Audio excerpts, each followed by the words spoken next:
What up, everybody? Good morning and happy Thursday, the first day of August. DK Show up on the air on your radio dials, 105.1, 790 AM. Also available online, sportstalk1051.com. Got your smart devices, smart speakers, the app, Sports Talk app. Download that and take us on the go. Video streams also up and rolling on Facebook and YouTube here this morning. But happy Thursday, everybody, as we inching closer and closer to wrapping up the week here. But appreciate you, yeah, making us a part of your start. Oh man, what do we got on a good old game plan for us here this morning? We're going to talk some Brewers. Brewers falling yesterday, dropping the series to the Atlanta Braves. Brewers jumped out to a 2-0 lead right away, giving Freddie Peralta an early lead, but giving up a couple of solo shots, tied it up in the fourth inning, and then kind of came off after that. It was wheels came off after that. Kind of Braves tapping into the home run ball there late in the game. Seventh inning, able to put up a couple runs via home run. Same in the eighth, a couple runs for the Braves there, and ultimately building a lead that the Brewers couldn't catch up to. 6-2 victory for the Braves and taking the series, winning the series against the Brewers. Freddie Peralta, though, I'd say quality start outside those couple dingers he gave up late in the game, but 6 innings, 3 hits, 2 earned runs, 7 strikeouts. Koenig, though, coming in and not able to go the full inning there, but giving up 2 runs.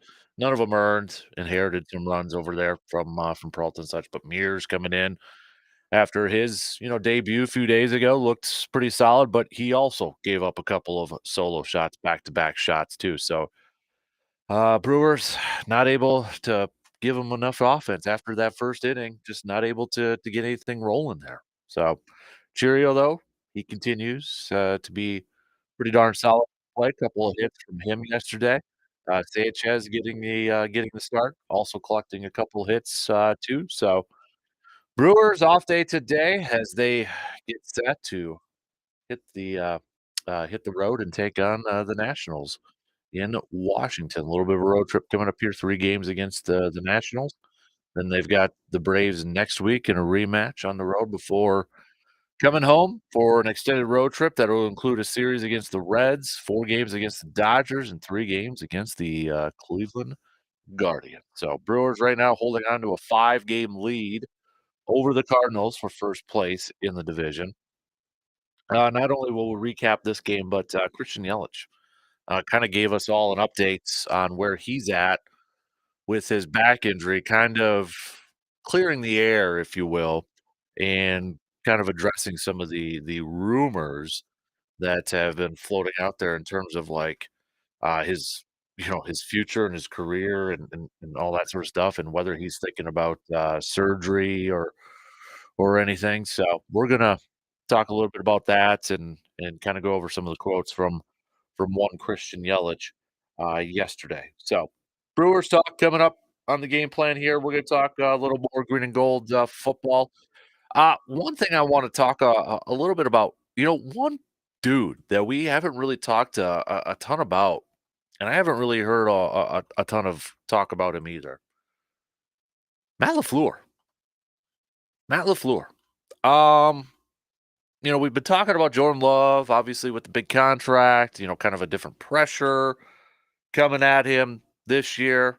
The guys that are looking for a year 2, year 3 jump, Jeff Hafley, the excitement surrounding him and the defense that he's bringing, Kenny Clark, Xavier McKinney, Jacobs. I mean, we've talked at length about all those other dudes. But the one guy that we really haven't, and I haven't really heard a ton of people talk about is Matt LaFleur. And Matt LaFleur, kind of an interesting start to his young professional career, head coaching career, right? I mean, he comes in a few years ago, inherits Aaron Rodgers as his starting quarterback, has a very successful first couple years, and then We know the final year with Aaron Rodgers just missing the postseason. Then last year gets Jordan Love, and that was like, you had some of the naysayers, maybe some of the doubters out there saying, now, now LaFleur doesn't have Aaron Rodgers to coach.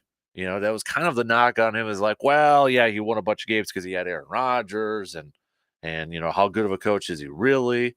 Last year, Jordan Love, and kind of saw them, slow start first couple months, and then really kick it into gear in the second half here. So you got Matt LaFleur, who is 56-27 overall. That's good for a 675 winning percentage.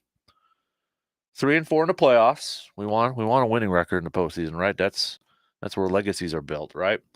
But I want to talk a little bit about Matt LaFleur, and the guy is entering his 6th season as head coach of the Pack and the offensive play caller for this team. What a kind of, I mean, I think we're all now like, okay, we got to take it to the next step now. Now we got to get to a Super Bowl and win a Super Bowl and such. We've been to a couple of conference championship games, this, that, the other thing. Excuse me. But when it comes to Matt LaFleur, we haven't really kind of discussed maybe, how big of a season is this for him in terms of his legacy, for his coaching career, and just the overall team success. I mean, we've pointed at individual players, we pointed at a new defense and such. Haven't really talked a lot about the head coach, and maybe that's a good thing. Maybe that's a good thing. A lot of the attention is on that new defense is Jeff Hayfley. There's a lot of attention is on individual players, maybe even a little bit more attention on the special teams because you've got changes on the special teams. But I haven't really heard a whole lot about Matt LaFleur. So I want to talk a little bit about the head ball coach coming up here, and just what should we see from him this year to take that next step with this team, for this team to take that next step? How pivotal is he for this team to reach that Super Bowl goal? That's the goal at hand, right? Is going to a Super Bowl, is winning a Super Bowl. This team can't compete, can't win. Who's probably going to be the first one to be blamed for it? Probably going to be Matt LaFleur, right? It's probably going to be Matt LaFleur. So, I mean, you've got a team. He's got a team that's full of young talent. Youngest team in the league. Super high expectations, though. Is it fair to say that of all the players and of all the people that we've talked about with this team as we get set to head into this season, is it fair to say, though, that Matt LaFleur's got the biggest amount of pressure on him? Yes, you got Jordan Love and that contract. He is definitely up there. No question about it. Jordan Love, though, probably, played incredibly well, and I don't want to take anything away from him. But did Matt LaFleur have a lot to do with his level of play down the stretch there, too? So, I mean, I want to talk about that. Let's talk about that coming up here in just a little bit. All right. What do you think? Hit me up with some texts. 715-830-1912 on that Shoe Doctors bullpen line here this morning. We do get a little football if you're into the Hall of Fame game. No starters, though. Texans and Bears and such. So, I mean, got that in case you forgot it. There's a football game coming at you tonight. So I know you're all pumped up. I'll be honest with you. Don't know if I'll be tuning in or such. So, but we'll hit that up. We've got Outdoor Tidbits with Jake Boakes, our conservation warden buddy, coming up at 8:30. Please, right now, start to send me some texts if you do have any questions for him. Easiest way, best way, quickest way to get those on over is via the texting line. Hit me up, 715-830-1912. So we'll get to that. We'll do a little throwback Thursday coming at you. We got a little receiver defer. Looking for some good receiver defer questions. If you want to play along with the program this morning, hit me up with those receiver defer questions. We'll get to that about 7:40, 7:45 here this morning. The next matchup is in for our bracket challenge for the most underrated Wisconsin sports athlete of all time. It's up on Facebook and it's up on Twitter right now. Going to the Brewers region. Got a pitching matchup. Who's going to win the Brewer region? Giovanni Gallardo or Ben Sheets in our bracket challenge of the most underrated Wisconsin sports athlete of all time. Giovanni Gallardo or Ben Sheets. Go votes right now. Amon Green did advance. He won the Packers region over Lynn Dickey. And Steve Stricker with a comfortable victory over Terry Porter. So Amon Green has punched his ticket to the Final Four. Steve Stricker has punched his ticket to the Final Four. It will be Amon Green versus Steve Stricker to go to the championship. Whoever wins between Gallardo and Sheets will take on the winner between Al Toon and Scott Tolzien. We'll put that one up a little bit later on this morning as well. So, and then tomorrow when we're at the course, we'll kick off the Final Four matchups and see who advances to the championship as we wrap up this bracket challenge in the next couple of days. So, let's get things rolling here this morning. All right. I want to hear from you. Start to hit me up with some messages. Join in on the convo. I want to hear from you. All right. Hit me up with a text, 715-830-1912. We'll talk a little Brewers. Hear from Yelich about kind of where he's at right now with that back injury. Brewers falling yesterday to the Braves there. Started to see some Brewers fans, at least on social media, and I know sometimes that could tend to be the loudest, maybe not the majority, but the loudest, starting to get a little concerned, a little bit worried about this team. Now we are officially into the final 2 months of the regular season. Final 2 months of the regular season here. So, are you starting to get a little nervous about how this Brewers team's looking right now? Are you? Or are you like, no, every team goes through it. Phillies went through it. A little bit of a slump right now. We good. Nothing to completely freak out about. And then I want to talk some pack. I want to talk a little Matt LaFleur. I think Matt LaFleur is an interesting type of interesting person that we have maybe kind of overlooked a little bit this offseason leading up to the start of the season and such. So let's get things rolling now. All right, we'll take that first break, and then coming up, we'll get things rolling on the leadoff. Talk a little Brewers, talk a little Packers. Join me in the discussion, all right? I want to see those messages. All right, we'll be back in just a few minutes to get things rolling.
Tomorrow is the day. We will be over at Princeton Valley Golf Course for the Classic.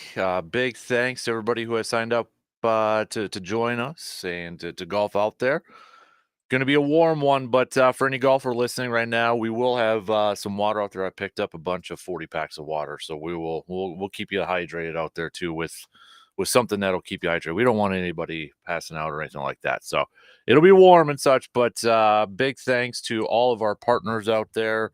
Hy-Vee, our Champions Meal sponsors. We get Princeton Valley Golf Course for hosting us again this year. Plus, they will have your the Build Your Bloody Mary bar in the morning with portions of the proceeds going to help Backyard Dreams, Resonance Branding Company, our title belt sponsors, Gemco Surfaces, our putting green sponsors, Park Ridge Distributing, our beverage sponsors as well. We've got our Muldoon's Menswear, our green jacket sponsors. Also, our other partners, we've got Carpet City Flooring Center that's been with us every step of the way. Every year we've done this. AJM Automotive Services, excuse me. But they also donated some sweet prizes, $100 gift card, $50 gift card, some free oil changes that you can win over there too. So that's a nice prize, definitely there. We got a nice boatload of prizes over there. But other partners that we want to thank. We want to thank excuse me, VFW Post 305. I'm starting to lose my voice here a little bit. VFW Post 305. We've got the Elbow Room, Doodah Gin, Edward Jones, Financial Advisor, Kelsey Nikolai, Hannah Sellner Agency, American Family Insurance, Shepke Chiropractic, Shoe Doctor, Service Master, Chippewa Valley, Myron Construction. Prizes from the Packers, the Brewers, Myron Construction, VFW Post 305, the Luminary Wellness Center, Gemco Surfaces, Hy-Vee, as I mentioned, AJM Automotive Service, Service Master, Chippewa Valley, Tilden Gun, Spectrum Industries, Park Ridge Distributing, Chippewa River Industries, Ray's Place, donating a couple Badger football tickets, and then the G-Man, he's donating his 401k as part of our prize, but the funds are a little low because of all of his bets, but it's still a pretty nice one. $250 G-Man is donating for a prize there. That's what's left of his 401k after his after all of his bets out there for Green Bay and Wisconsin and Milwaukee. So. And a ton of you, too, with our swag bags. They are loaded up. So should be a good day tomorrow. We will start to tee off at 7:30 with a few groups out there. And then we got the 10 and then the 1:30 groups. So going to be a good one. Be a warm one, though, too. But I'll take that over rain. So. Oh, absolutely. And it's going to be, I'll tell it like it is. It's going to be hot, but it's summertime in Wisconsin. 90 degrees, should be a lot of sunshine, hats, sunscreen. Just be prepared for it. And knowing a lot of the golfers, you guys will be spending a lot of time under trees anyway. I was just going to say the same thing. If I was in there, I wouldn't have to worry about it because most of the time I'm beating it out of the trees anyway. Yep, so exactly. That's fun. Should be a lot of fun. Yep. The grass is green, and little rain this morning we had. It's died off a little bit now here. We're in central Wisconsin. If you're going that way, you're going to get wet, but it's green and growing in Wisconsin. Yep. Definitely. So, well, welcome back, man. How was Montana holiday vacations? Well, it was great. We went to 3 national parks. We went to Glacier, Yellowstone, and also Grand Tetons, and they're all different. I mean, if you've never been, and when your little guy gets a couple more years older, when he'll really appreciate it, you got to take him out there because these parks are spectacular. I know a lot of folks that are listening to us this morning have been to those parks and so many more. The lower falls at Yellowstone, and I didn't know this till we got there, but we had a local tour guide out there. His name was Richard. He's from Wisconsin. And he says, people probably don't know. I'll tell you, you don't care, but I'm from Wisconsin. And we all, the whole bus is from Wisconsin. And then we had quite a tour because he was from central Wisconsin. His brother, he graduated from over in the eastern part of the state. His brother graduated from Abbotsford High School. Oh, geez. Okay. So he's been out there for about 10 years now. And so we really got a great tour with him. But we went to the lower falls. And people that have been at Yellowstone know what I'm talking about. The Yellow Falls is one of the most spectacular things you'll ever see. The Yellow Falls is twice as high as Niagara Falls. Oh, wow. You know, we don't know these things about our national parks, how spectacular our national parks are. People that have been there or that, have been to a lot of the national parks.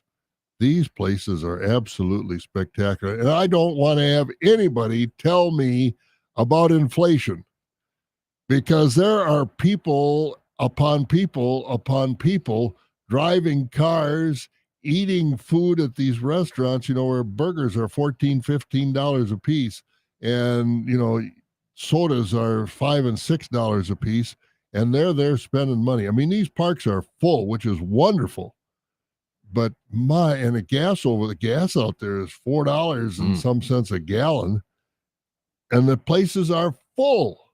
I mean, full. Mm-hmm. So don't tell me that inflation is stopping you from doing things because, man, there's a lot of people. Maybe that's all on their credit card and it'll all come due eventually. But seriously, it's just a spectacular. And even our state parks. I mean, Lake Wissota State Park.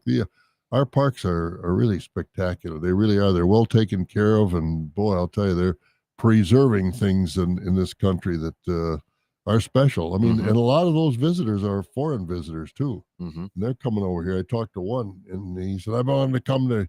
He was from someplace in Eastern Europe. Yeah, I wanted to come to the United States and see the national parks my whole life, and now I'm here. And he's going to, I don't know, half a dozen of them. And so, and he said they're just more spectacular than I studied. So again, I urge you to get out there, but be careful now because talk to Holiday Vacations who organized our trip, but they've canceled a lot of trips, like to the Canadian Rockies. There are a lot of fires out there. Oh, that's right. And the smoke, and my voice is, I don't have a cold or anything, but my voice has just been affected by all the smoke. I mean, it's haze is what it amounts to. But we were in Salt Lake City yesterday, and then the signs that they post along the highways, like we have here about the speeding and the drunk driving signs along the highway, their signs yesterday said high smoke warning for tomorrow. Plan to work at home. I mean, it's tough out there. And I don't know how these fires are. It didn't seem like 10, 15 years ago we had as many wildfires, or at least they weren't publicized like they are now. But there are some serious fires going out there. But Holiday Vacations has canceled their trips. They railroading through the Rocky Mountains to Banff and Lake Louise out because you can't see the mountains. We could see the mountains. We didn't have any problem with that. It wasn't perfect, but we could see the mountains and the snow-capped mountains. But yeah, if you're going out there and you've got problems breathing and things like that, you might want to think twice. But I'll tell you, the West is so different. It really is. I mean, you'd have loved it out there in Jackson City. Jackson Hole, the city is Jackson, the area is Jackson Hole. In Jackson, they've got a park, and they've got four corners of that park, all with elk horns, antlers, because the National Elk Refuge is just outside of Jackson. And every year in the spring, they allow the Boy Scouts, only the Boy Scouts, to go out there and pick up all the sheds, and then they sell them. And, part of it goes for the National Elk Refuge to pay for that, and the Boy Scouts get a part of that. And then, like the cities, different people buy them. But, I mean, it's spectacular. Then we were in another city yesterday, the day before yesterday. They've got a regular over there 4-lane highway. Most people have a walking bridge. They've got an elk horn bridge over the top of it. It's spectacular. I mean, it's just the West is a neat part of the country because you can really get away from it all, so to speak, and you can get on some roads that are just spectacular. Man, I recommend it. It is really, really nice to see the national parks. And of course, we got on another cattle ranch, and we went to Utah State University, which they've got the only chocolate science program in the country, I think, maybe the world, but chocolate science curriculum in their food science program.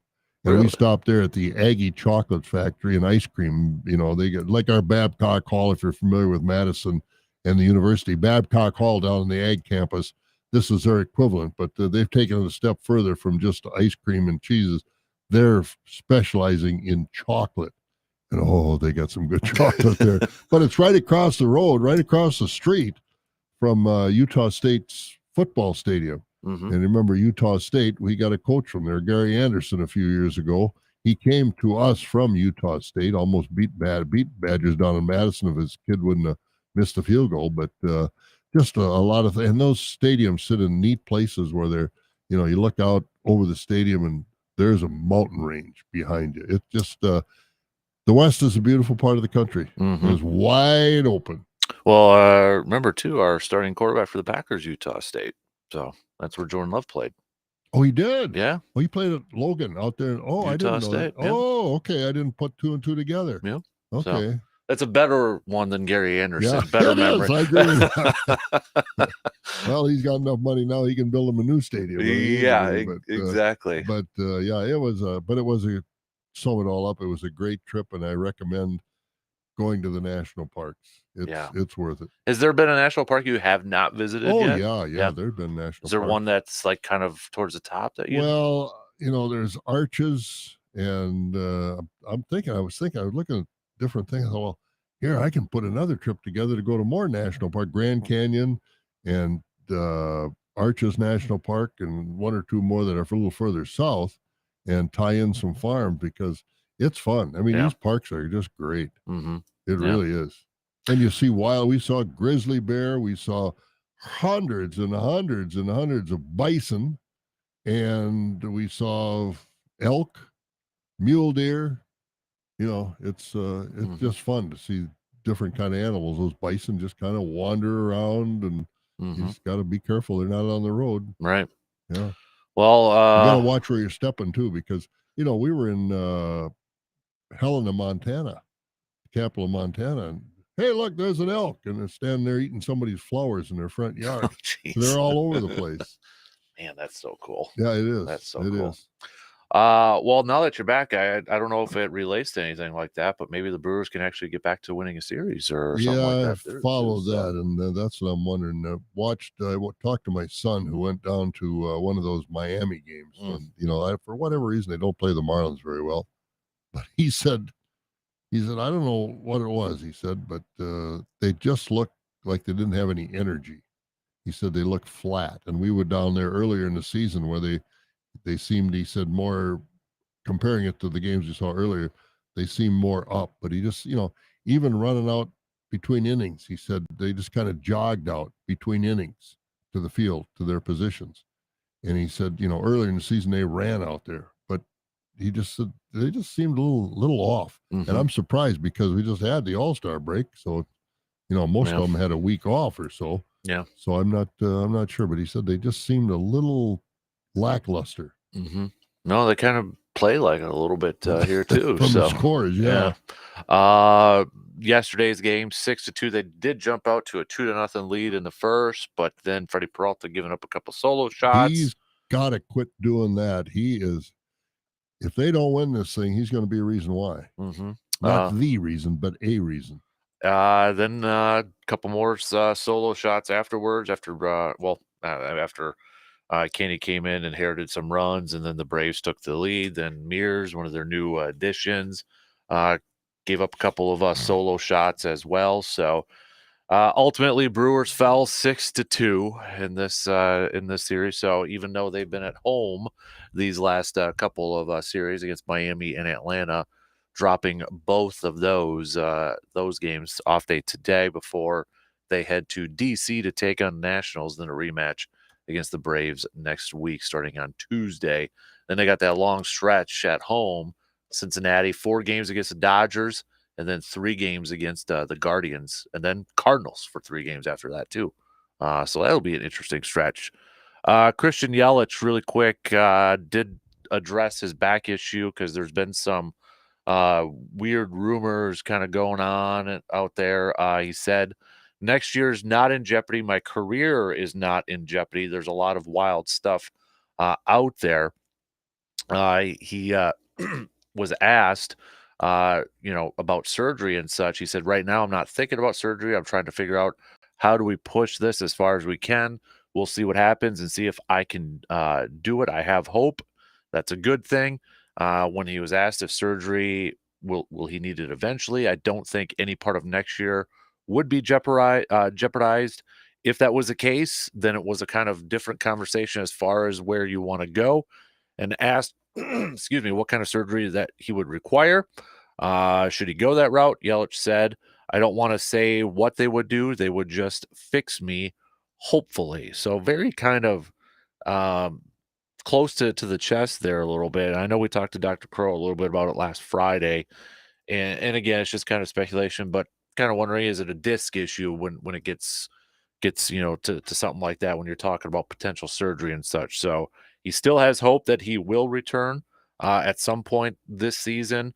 But again, timelines when it comes to back issues, there kind of really is no timeline at that point. But no doubt about it, a huge loss for this offensive team. But yeah, there was some rumors. I don't know if it was just some social media stuff out there saying could he actually, is his career over with and such? And Yelich coming out yesterday and saying no, that is not the case. So, but there you have Now, it. and being out there, the Brewers obviously are a high priority in Salt Lake City and places like that. Is he on the DL or injured list? Injured list. He is on the injured list. So, yep. That hurts. Yeah, he was originally placed on the 10-day, but it's gonna get Yeah, and you extended in watched him that. play, So, and you've watched him play all year, and he plays like he's kind of stiff. hmm His back, he's played like that, and especially when he's hitting in the field. I don't think it shows up so much, but when he's hitting, it sure seems like it's an effort.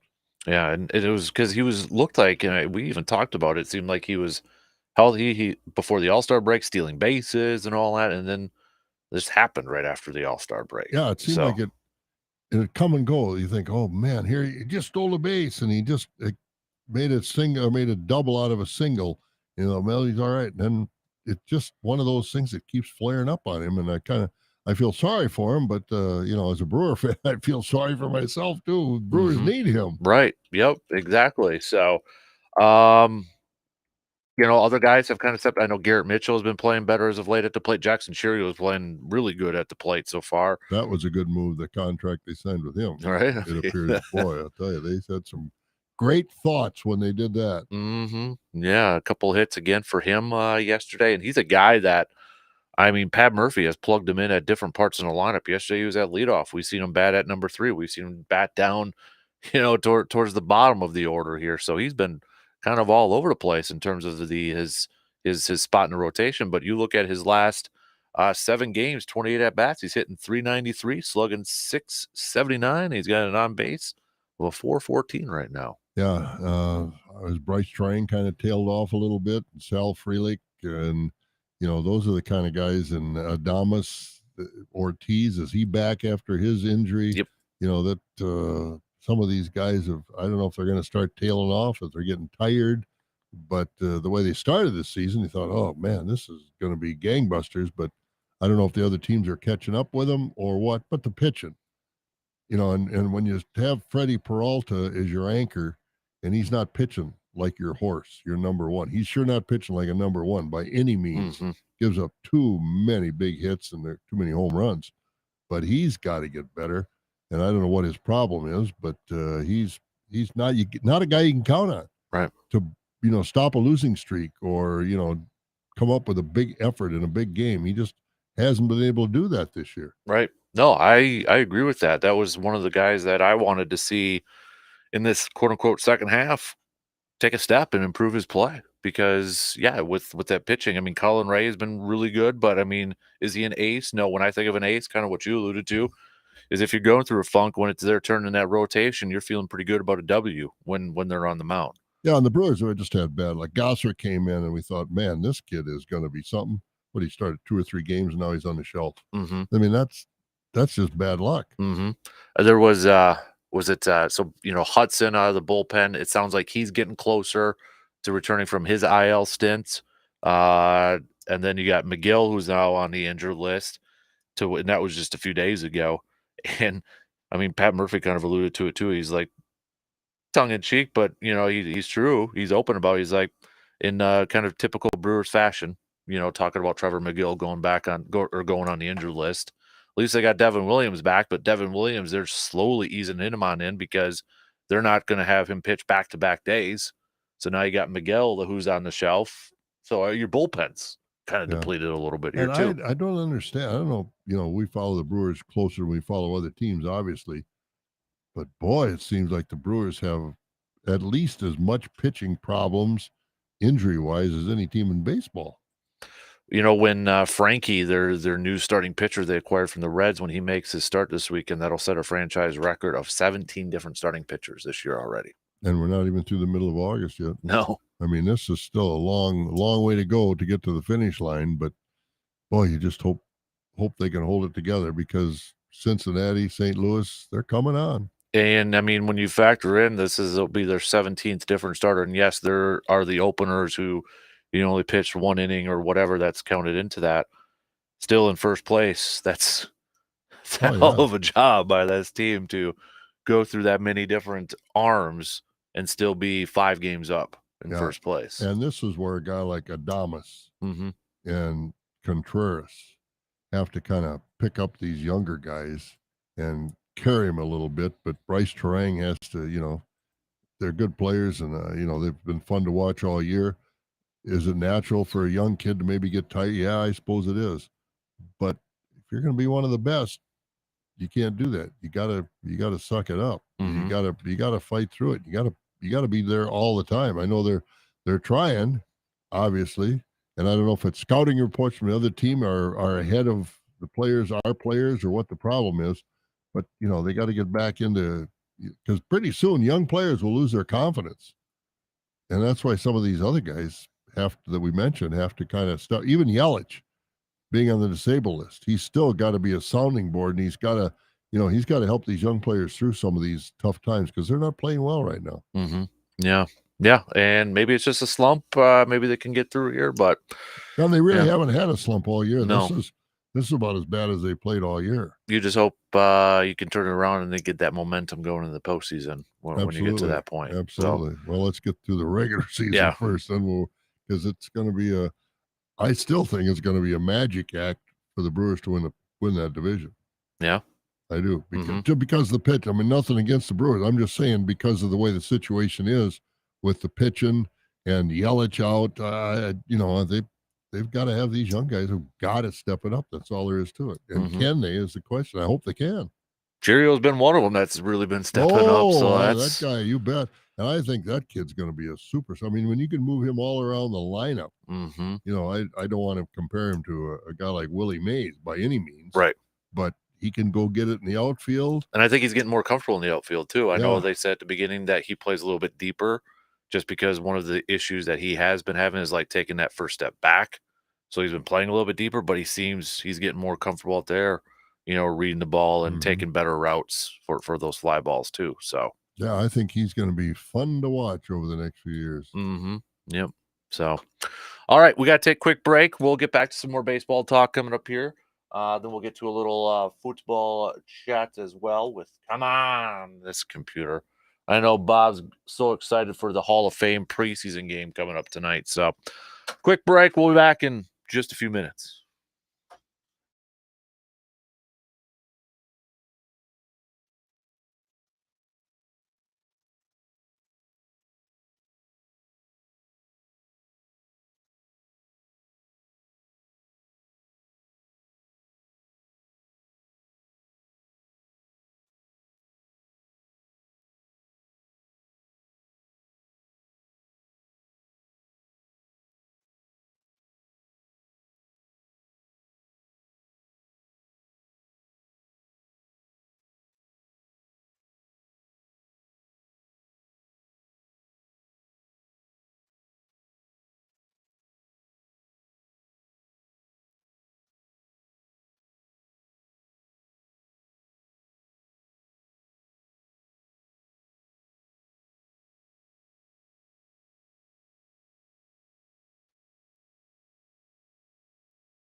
Don't forget to get your questions on in for Mr. Jake Boakes, our conservation warden buddy. Text those on over at 715-830-1912.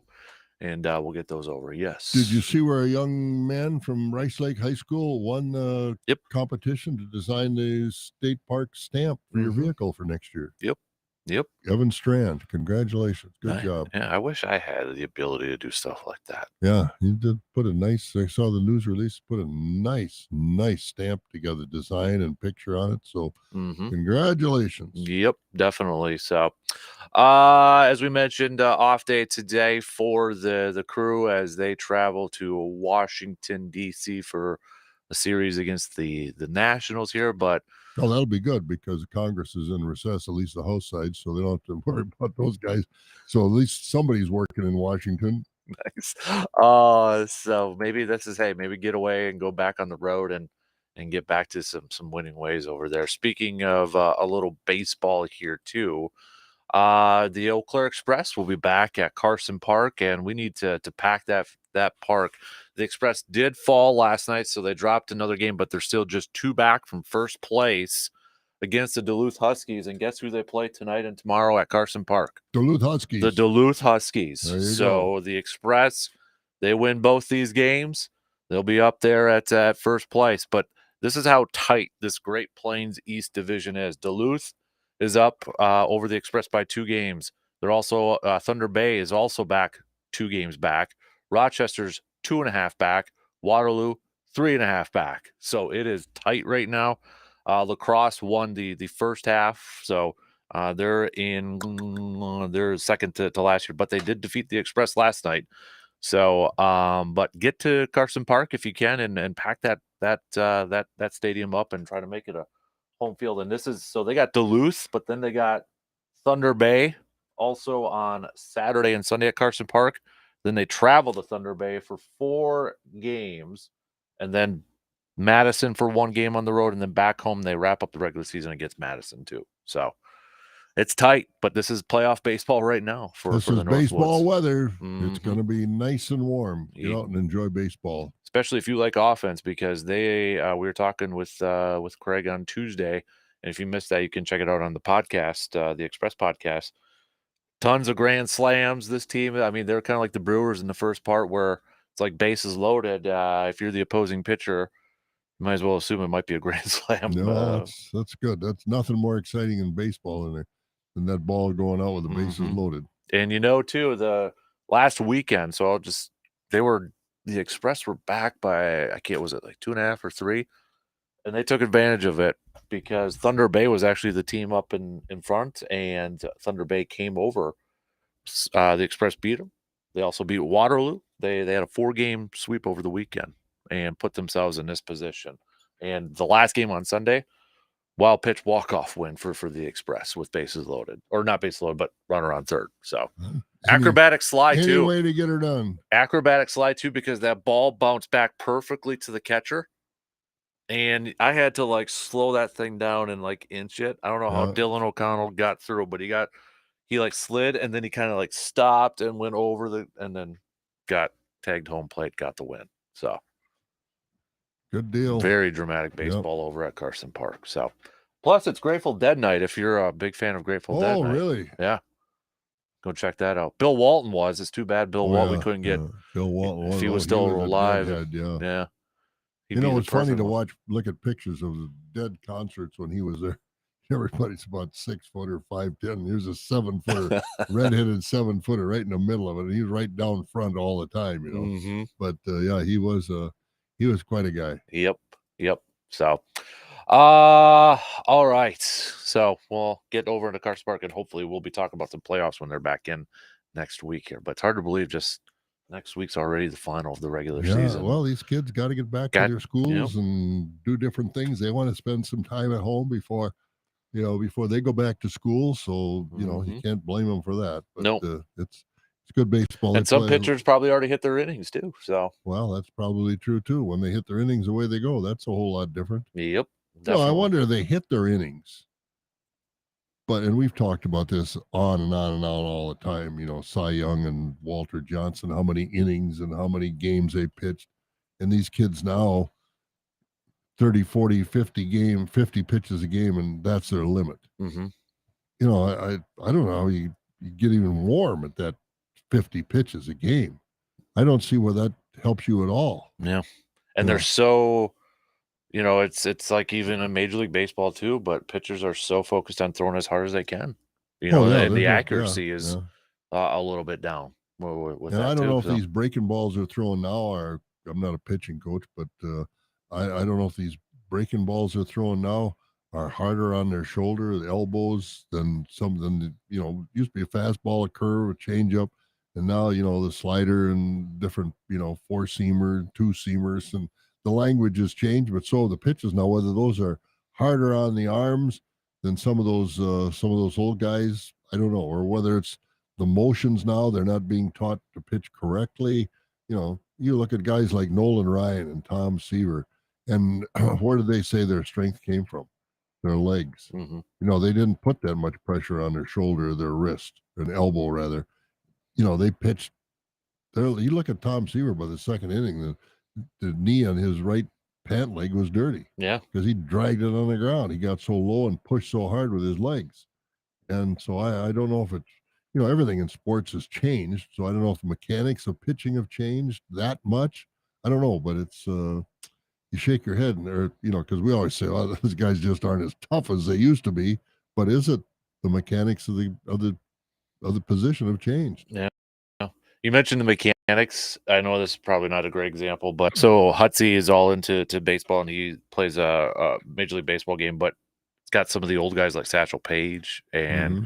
and Cy Young, and they do their old motions where they do the wind up and Oh all yeah, that, oh and all, and yeah. I'm like, good lord, that's so cool to watch. But how that's the whole wind up, the leg kick. I mean, it was a process for Well, I those don't guys. know if you ever, well, you weren't old enough, but you look at guys like Warren Spahn. Hmm. You ever seen his motion? Yep. I mean, he had that right leg way up over it. Juan Marichal, he had that left leg, and you don't see anybody that pitches like that anymore.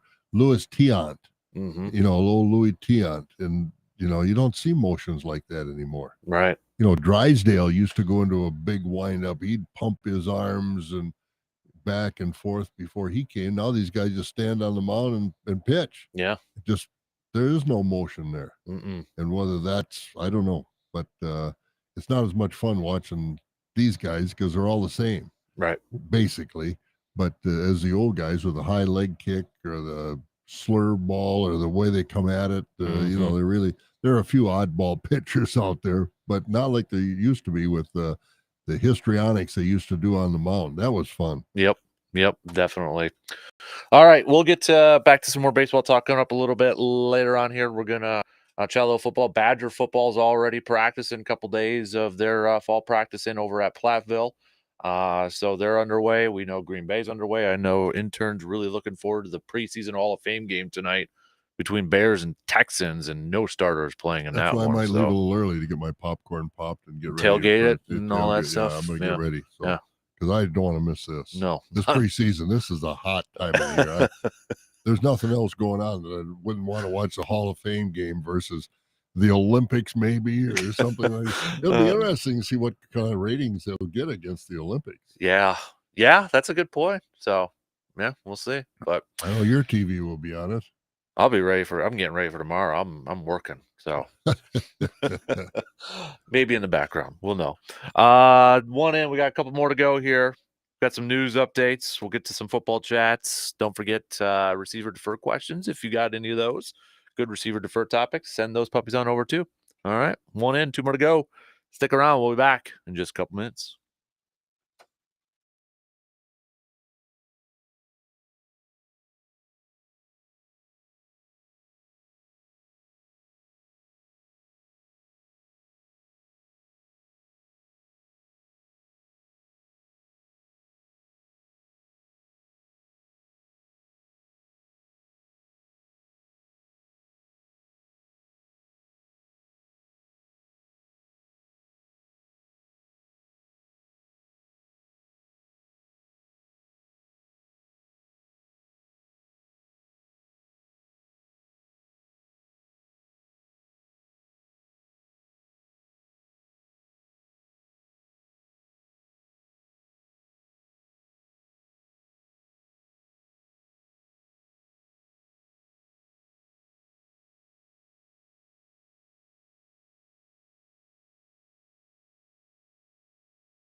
Second hour kicking off on this Thursday morning of August 1st.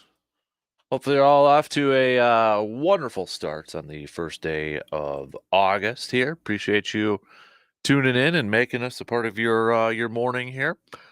We're going to get to a little football talk here. We got Packers training camp continuing to roll on right now. We got the Hall of Fame game if you're getting ready for a little football tonight. So we'll get to that. We'll get back to some more baseball talk too as well with the Brewers off day today, getting set for a little quick road trip over to Washington, D.C. for a 3-game weekend series. So got that. We'll get to that. We got a little receiver defer at the back end of this hour. Don't forget, we've got Jake Bolks, Outdoor Tidbits. Get your questions on in. He's answering your questions. All right. Text them to us 715-830-1912 on that Shoe Doctors bullpen line. A little quick throwback Thursday coming at you. It was on this day back in 1978 that Pete Rose ended his streak of hitting in 44 consecutive games. Now, I want to ask you, intern, did you think at any point during that time that he was going to catch DiMaggio? I actually did. Yeah. I actually thought he's got a good. If anybody does, it's him Mm-hmm. because he was so skilled. You know, you talk about Tony Gwynn and Rod Carew, guys that could hit any pitcher anywhere, but Pete Rose was he had just a knack of, he could place the ball like those other two guys could, but of the three, I thought Rose, and I don't know what kind of hitting streaks those other two guys ever had in their career, but I thought Pete Rose really had a chance. Mm-hmm. Yeah. I really did. More so than, Molitor with a lot of talk. He had one streak, but I never thought he could get there. Yeah. But I did think if anybody could, it would be Pete Rose. I'm looking up Tony Gwynn. What was his longest hitting streak here? I think wasn't Tony, correct me if I'm wrong, but wasn't Tony Gwynn one of the only guys that Nolan Ryan never struck out or something? There's like that? something like that, yeah. I mean, that guy could put the bat on the ball anywhere, anytime. Yeah. But I don't think he could run fast enough to beat out that, that base hit to deep short type of thing.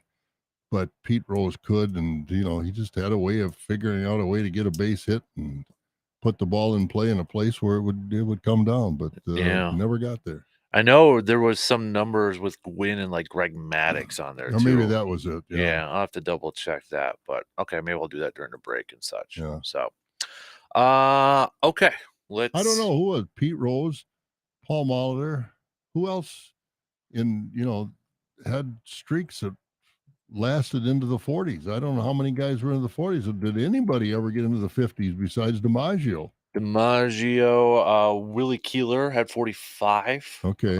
Back in 1896 to 1897. So that's a little bit ago. That was before Joe DiMaggio did his thing, but still in all, a lot of good hitters. And if anybody was going to say, would it be Joe DiMaggio?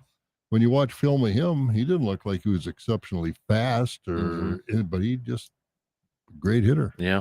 More recent, you got guys in the late 1890s, early 1920s, like George Sisler for St. Louis, 41 games in 1922.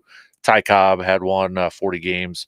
Jimmy Rollins had 38. I remember that one. Yeah, that's the most, I guess, recent. Luis Castillo for Florida had 35. I remember that. Chase Utley had 35 over there too. But yeah, Joe DiMaggio is the only one in the 50s. So 35, that's an unbelievable accomplishment. To get on base in 35 straight games, it would be an accomplishment. But to get a hit in 35 games, that really is outstanding. Mm-hmm.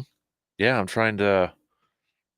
Gosh, part of me wants to say that's going to get brought, but I don't know. I can't see that. DiMaggio's record? Yeah. I don't see it happening. Yeah. One of the things about it is the fact that they don't face it, in a game, they might face 3 or 4 different pitchers. Yeah. Yep. DiMaggio didn't have that. Mm-hmm. And those guys were, I don't know how many. It would be interesting to find out how many of hits during that streak were the last time at bat. Oh, yeah, I see. Yeah. Because, these pitchers it's only natural. You're strong in the start of the game, and they say some people, they got to work up a sweat, and then they get into it. But still, in all, by the time you get to the 8th and 9th inning, unless you've really had a great outing, you're talking 100 pitches, and that's going to wear you out a little bit. That's a good But question. I don't know how many At what point in the game, did he get that hit? Last at bat, he got that hit to extend that streak. Yeah, because they didn't face as many pitchers as they do nowadays. Right. Yeah, that's a good question. I mean, when you got to change the rule in baseball, like they did a few years ago, that when a reliever comes in, he has to face, I don't know exactly what, he has to face 3 hitters or whatever the deal is. That just shows you that pitchers are in and out, all the time. Yep. You're matching up lefty left, righty and all that. So, but they never did that in the old days. No, good old days. The good old days. Good old days. Yeah. So, what else happened on this day? Anything? Mel Ott hit his 500th career home run. I think there was one more. I just closed it out on accident. But Bert Blyleven became only the 10th pitcher to strike out 3,000 batters in his career in 1986. Who'll be the next one? Is anybody even close? It's where is Scherzer? Where is Verlander? Where is Kershaw? Some of these guys have been around a long time. I don't know how close any of those guys are to 3,000. Maybe one or two of them are over 3,000. I don't know. I didn't follow that. Let me bring it up for you, shall I? Right here, because we talked obviously a lot about wins and such. Okay, so Scherzer's got the 10th most. He's got 3,405. Okay, so he's over 3,000. Justin Verlander is 11th, 3,393. Okay. Who's next? Kershaw is next. He's on 21st, 2,950. Well, he'll get there then. Yeah. The next most active. Okay, they're not even in the 50s, top 50s. Charlie Hughes at 52. Charlie Hughes got 2,000. Okay. So he's not active. This kid from Pittsburgh, Skeens, Chris Sale's on here, 2,344. Yeah. Garrett Cole. Yeah. Okay. But as Skeens, if he can stay healthy, he's going to have a lot of strikeouts in, another 15, 20 years. That's the thing, though, too, isn't it? It's like, can you stop? I was listening to the Brewer game the other day, and I can't remember which announcer it was, but they said, when Mike Maddox was in Milwaukee, the pitching coach, kind of said, there's 2 types of pitchers. One who has had Tommy John and one who will have Tommy John surgery. And then, you're right. Unfortunately. Why is that? I mean, we never heard of Tommy John surgery until Tommy John was the first one to have it. But before that, Koufax, Spahn, Burdette, Drysdale, Bob Gibson, Denny McLean. I mean, the list goes on and on and on. They never had that sort of thing. What's causing all that? Well, I mean, isn't it kind of like, football with ACLs back? You never heard guys tearing ACLs as much, like 50s, 60s, or, I can't remember a Packer player from Lombardi's teams tearing an ACL off the top of my head. So, it's I don't know if bigger, faster, stronger. I was going to say, the athletes are made different, and that's probably part of it. I think that's about it, unless you care about John McEnroe getting married on this day. But that's about it. That should have been the lead. Well, don't they have any past Olympic history, I would think, this time of the year when the Olympics have been going on forever, that they should have Summer Olympic information. Let me try. How are you been kind of following along a little bit? I've been trying. It's been hard being on the road like we have been, but come in late at night and turn it on and watch the swimming and all that sort of stuff. Let me check this list. In case you want to know too, Seahawks' first ever preseason game was today, so I know that's a big one for you. It really is. So just had to throw that one out there. I would imagine. You going to family night or? I am not going to family night. Nope. Got a baby shower. Oh yeah. The 1936 Summer Olympic Games were opened. Remember where those were at? Berlin. Yep, Berlin. So, what else do we got? Oh, Gil Hodges hit his 13th Major League Baseball career grand slam, a National League record, and the last ever by a Brooklyn Dodger player. So Brooklyn, obviously Dodgers, but Brooklyn. So, I think that's about it. So you've been following the Olympics? A little bit here, yeah, a little bit. Oh, this was a big one. The Virginia Squires trade star forward Julius Erving to the New York Nets on this day in 1973. So, yeah. Excuse me. Uh, basketball wise, kind of most in gymnastics and such, but Kenny's racing this Sunday in the 100 meter. Kenny Bednarik Yep. over in Rice Lake. So, but yeah. Yeah, and you see a lot of sports you never see, other than at the Olympics. I mean, water polo and different things like that. I know the men's team defeated South Sudan 103 to 86. That was the South Sudan team that gave them a run a couple weeks ago that Yeah. almost pulled off the upset. The United States is the overall leader in the medal counts at 31. They've got the most silvers at 13, the most bronzes at 12. But China has the most golds right now at 11.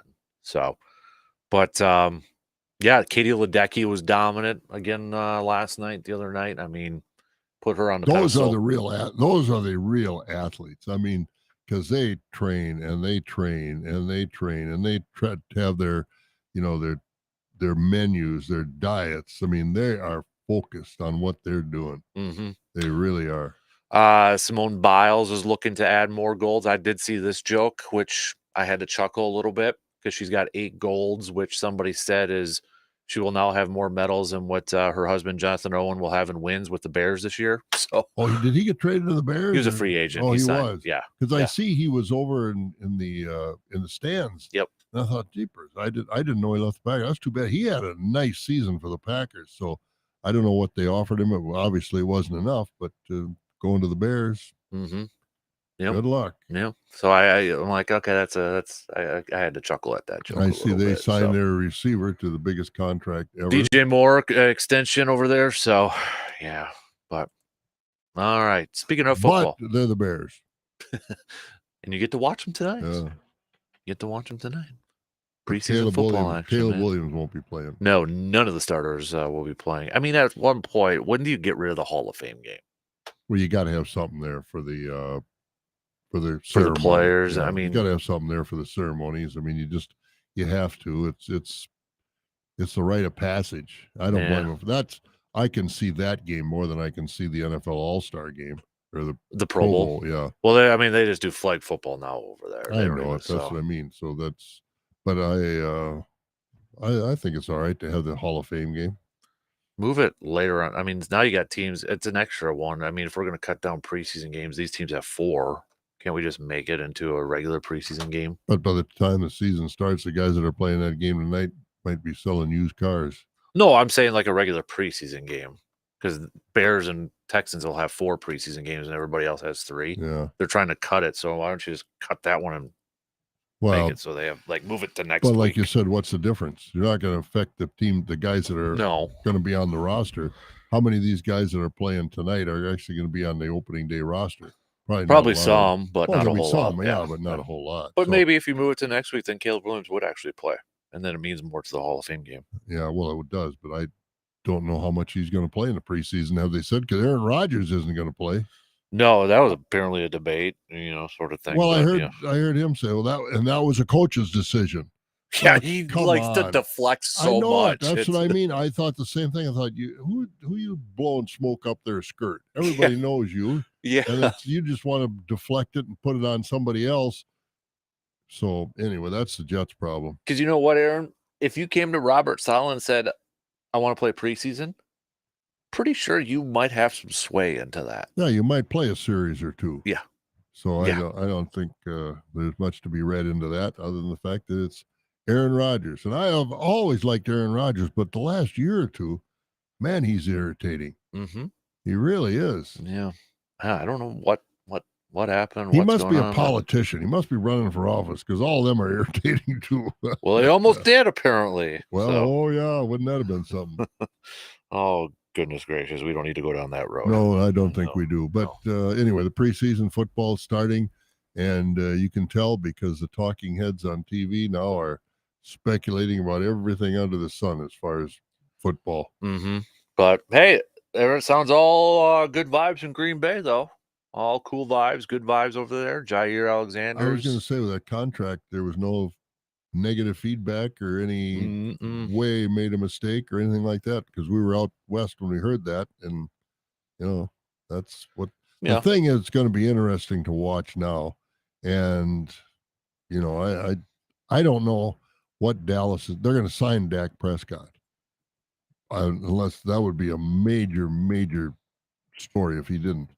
But I just can't imagine that he's going to break the bank for Dak Prescott. Dak Prescott hasn't won anything. Yeah. Um, He melts in the postseason. so I don't this is I don't want to get into a too much cowboy thing here, but apparently a big story from Cowboys camp is that there's like no fans showing up to Cowboys practices. Yeah, CD Lamb and the rest of them No there. fans. Oh, fans, there aren't. Yeah.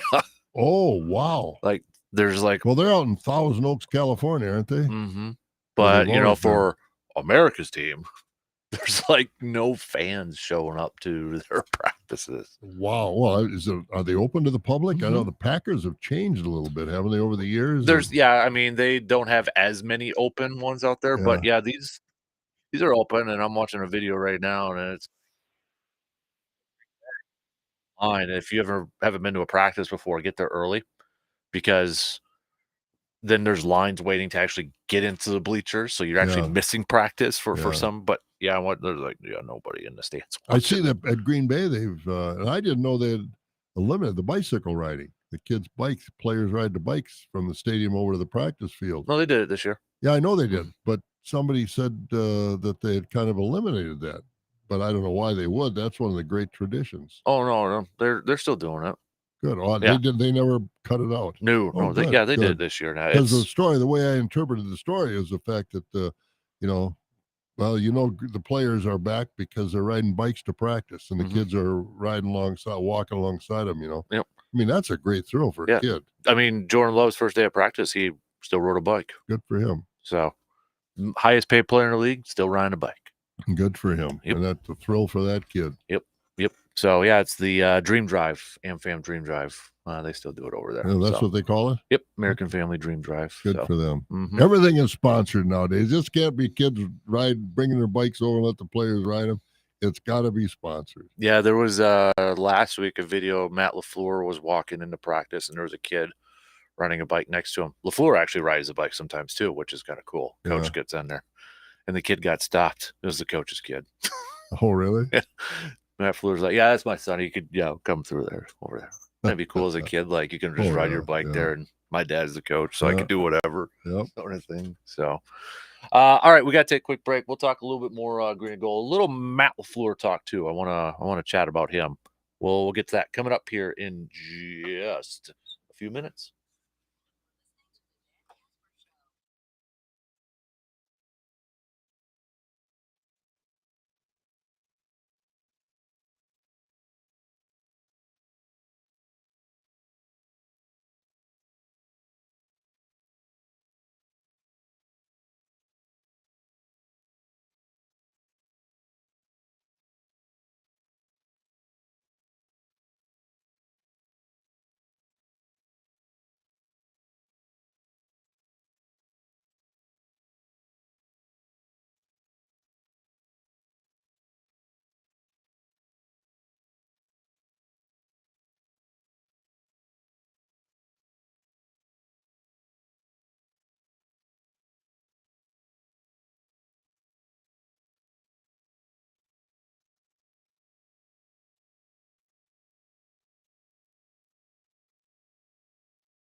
Bottom of the hour here. You got your receiver defer questions lined up here in a little bit. You got probably like 2 weeks worth of questions, I got to imagine. Oh, do I ever? I figured. Right. I figured. So we'll get to that in about 15 minutes or so. Before that, kind of do a little quick trip around the training camp world for Green Bay. So practiced yesterday. Again, knock on wood. I'm probably jinxing it right now. We haven't really had any injuries. That's a good thing. Nobody's gotten dinged up at practice. Who's that? Nobody. Oh, the Badgers? Packers. Oh, Packers. Yeah. Oh, Packers. but I don't know. I've been out of the loop, so I'm saying knock on wood. We haven't had any issues over there. Badgers just started off a couple days ago over at Platteville and such. So what? And this is probably ancient history for you, but where's Bakhtiari? Nowhere. I mean, he's retired. No, he's not retired. He's just nobody has signed him up yet. And the Packers don't want him back. Nope. So they got out from underneath that contract finally. They're paying a little dead cap, but still, it's Bakhtiari is probably a guy that he might sign after training camp and preseason is over with. Yeah, with the team. Yeah, he doesn't want to go to camp, and yeah, he knows how to play the game. Obviously, just a matter of getting ready. And with terminology, if he signs with a different team, I don't know if the Packers have any interest in him at a lower price. I don't know, or what he would be, what his value would be anymore. And I would assume too, you go through preseason, see if there's any injuries to contending teams, and then kind of pick and choose that. If you're the knee thing though has got to be a big issue. I know he's been cleared and all that, but still, he's been cleared how many times in the past few years? Comes to practice, you get excited, and then he doesn't play in the game because he. It's just not strong enough anymore. Right. So great player. It's too bad. Yeah, still out there. But again, that could change during the preseason or after preseason over there too. So, we've been talking a lot about different players and even Jeff Hafley and such. And I mean, we're still hearing the praises from players about Jeff Hafley and his new defense. And I know he said a few days ago he's getting embraced into the Packers culture because he was talking to the media, and he's like, I left the facility at 9:00, and there were still people tailgating in the parking lot. It surprised him. It's like, welcome to Green Bay for tailgating at a practice over there. So, but Jair complimenting him the other day in his first media session, saying how much he loves Hafe and the approach he has at defense. Rashawn Gary, same thing, even saying kind of what Preston Smith said a while ago, that he gets to put his hand in the dirt and not have to drop back in coverage. Yeah, and I think, and Rashad Gary has been improving, but he was a first-round draft choice. Let's face it, and you expect first-round draft choices to step in. And I don't know whether it's been a lack of motivation or not getting along with the coaching staff, but Gary's had some good games and decent seasons, but first-round draft choice, you got to be more than decent. And I'm hoping maybe this will be Hafley a little inspiration for him, giving him a little different opportunity, like Preston Smith said, like you just quoted. Maybe this is the motivation some of these guys need to take that next step because I think they're capable. Yeah. And he's got that, he signed that big contract last year too. So, he's going to be up there. But I'm excited to see, that guy, a lot of these guys here too. But, the one person we really haven't heard a lot of people talk about. I mean, we've talked about Jeff Hafley, we've talked about individual players, we've talked about Jordan Love and these receivers. But how big of a year is it for Matt LaFleur? His first 3 years, 4 years in the league, was it that he had Aaron Rodgers, and a lot of people out there said, well, he's got a good record because he had Aaron Rodgers as quarterback. And then last year, it's like, okay, now we're big test for Matt LaFleur to see how good of a coach he is. In the first couple months, the offense started off a little slow, and then obviously made the postseason. And I thought Matt LaFleur did a fantastic job down the stretch calling plays. It just the phrase I keep using, it felt like he was always one step ahead of the opposing defensive coordinator in play calls, in those. Now he's got Jordan Love. Jordan Love's got a huge contract. You got a team that's got a lot of outside expectations. They're incredibly young. He brought in a new defensive coordinator, changed that defense. Is this a big year for Matt LaFleur? Well, I think it is a big year for him. I don't think he's going anywhere because I don't think they're going to crash and burn by any means. But one thing I'm waiting to see is how he incorporates Josh Jacobs into this offense, because there's no question this kid is a step up. I mean, as much as we liked Aaron Jones, this kid is younger, and he's offers, I think, some more to the overall game plan than Aaron Jones did. Right. So I think if they can figure that out, plus that'll take some of these guys laying their ears back and going after Jordan Taylor or Jordan Love. And I think that's going to make a difference, because all of a sudden Josh Jacobs is going to have the ball and he's going to be down behind the linebackers and making some big yards. So I think it's going to be a big year, but I think he's shown that he can develop an offense that will work. You know, all the controversy about, well, whether he was calling these plays or whether Aaron Rodgers was just changing them all on him all the time. I don't know. I'm not in the huddle. I don't know. I'm not in the locker room. But I think that's going to help Jordan Love a lot. Josh Jacobs in the back. Right. I really do. And Dylan, and I think they're going to have, got a nice opportunity to be very good. And that's where, I look at LaFleur too. On one hand, he's got a lot of talent to work with here. And then, we got a year, or I shouldn't say we, opposing teams, opposing defense coordinators, you have a year of film of Jordan Love. Now it's like, to me, for LaFleur, like you mentioned, how does he incorporate Jacobs?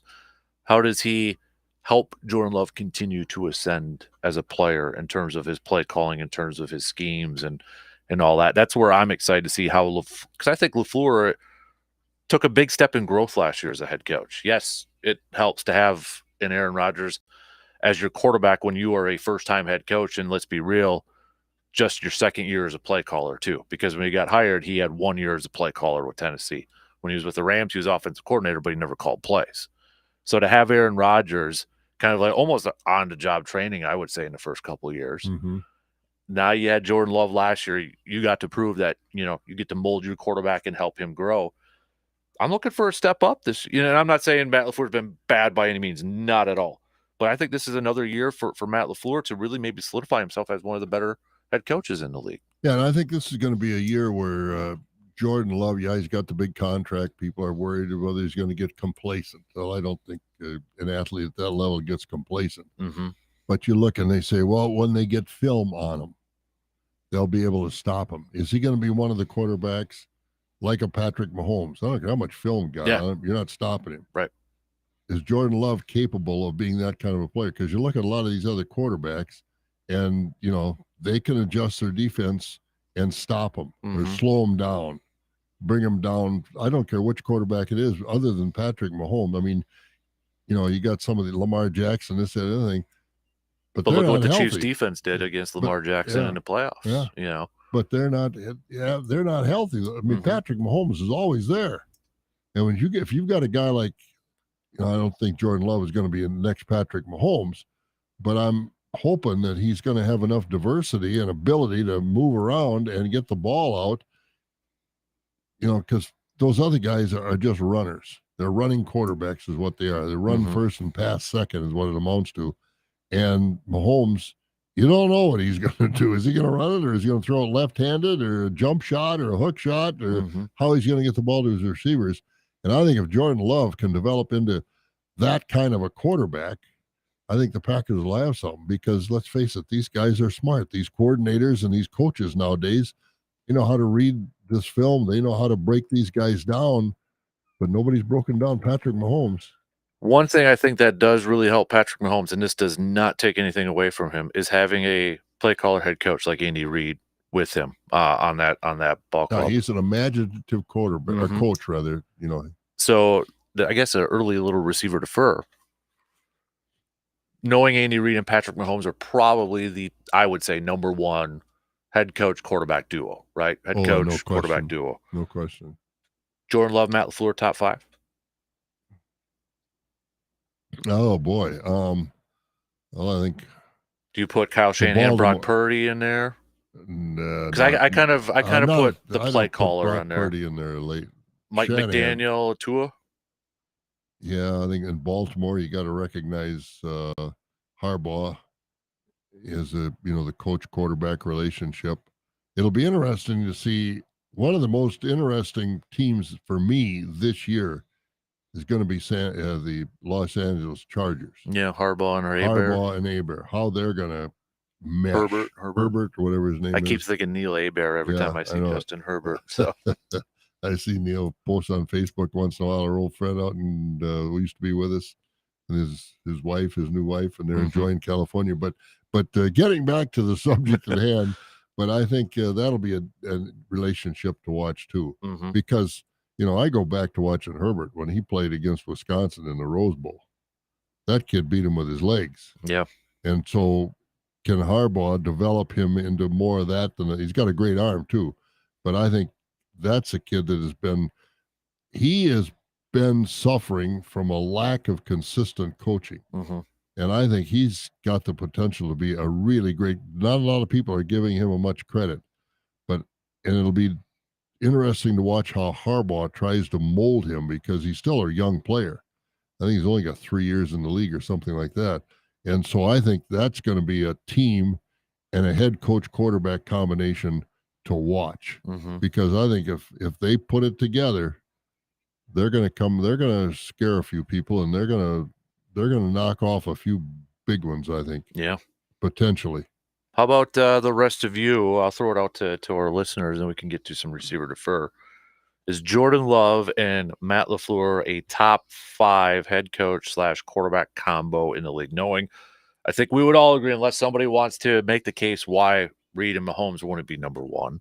If you got a case for somebody else, I mean, I'll throw a couple other examples. Would you put Sean McDermott and Josh Allen in that equation? Would you put C.J. Stroud and D'Amico Ryans after a year into that equation? Would you put Dak Prescott, Mike McCarthy, Robert Saleh, Aaron Rodgers?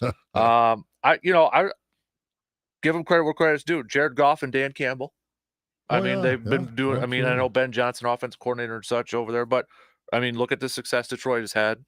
I think I they bet. they deserve to be in there. So, but would you put Jordan Love and Matt LaFleur as a top 5 head coach I don't quarterback know if duo? I'd put them in there right now just because they're both still young in their tenure. I think this year will go a long way to determining if they're in the top 5.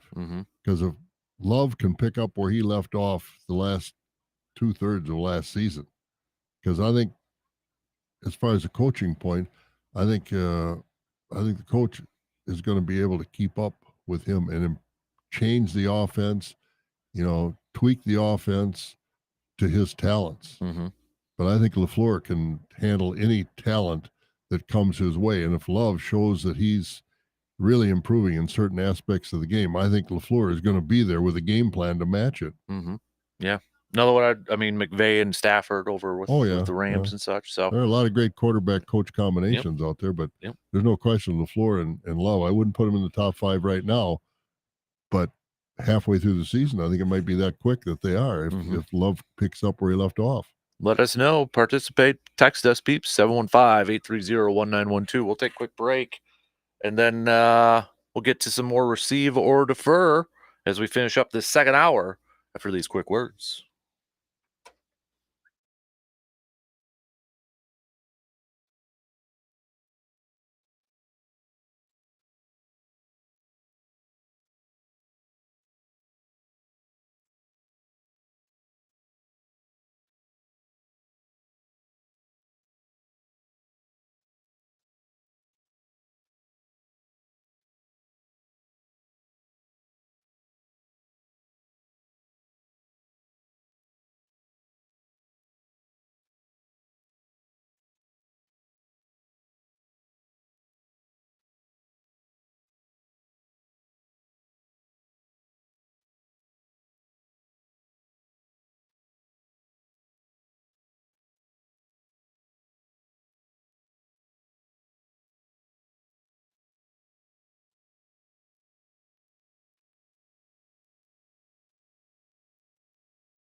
C-Bomb says top 5, absolutely. I think they will get much more respect this year with the full season together, having weapons that are ready to go. Week 1, last year, LaFleur spent half the season developing a bunch of rookie weapons. Reed, Mahomes is the gold standard. Sirianni and Hurts with the Eagles would have been a choice, but the last half of last year, they won just one game. Honestly, don't think I would take another combo than what we have right now. Keep your thoughts coming.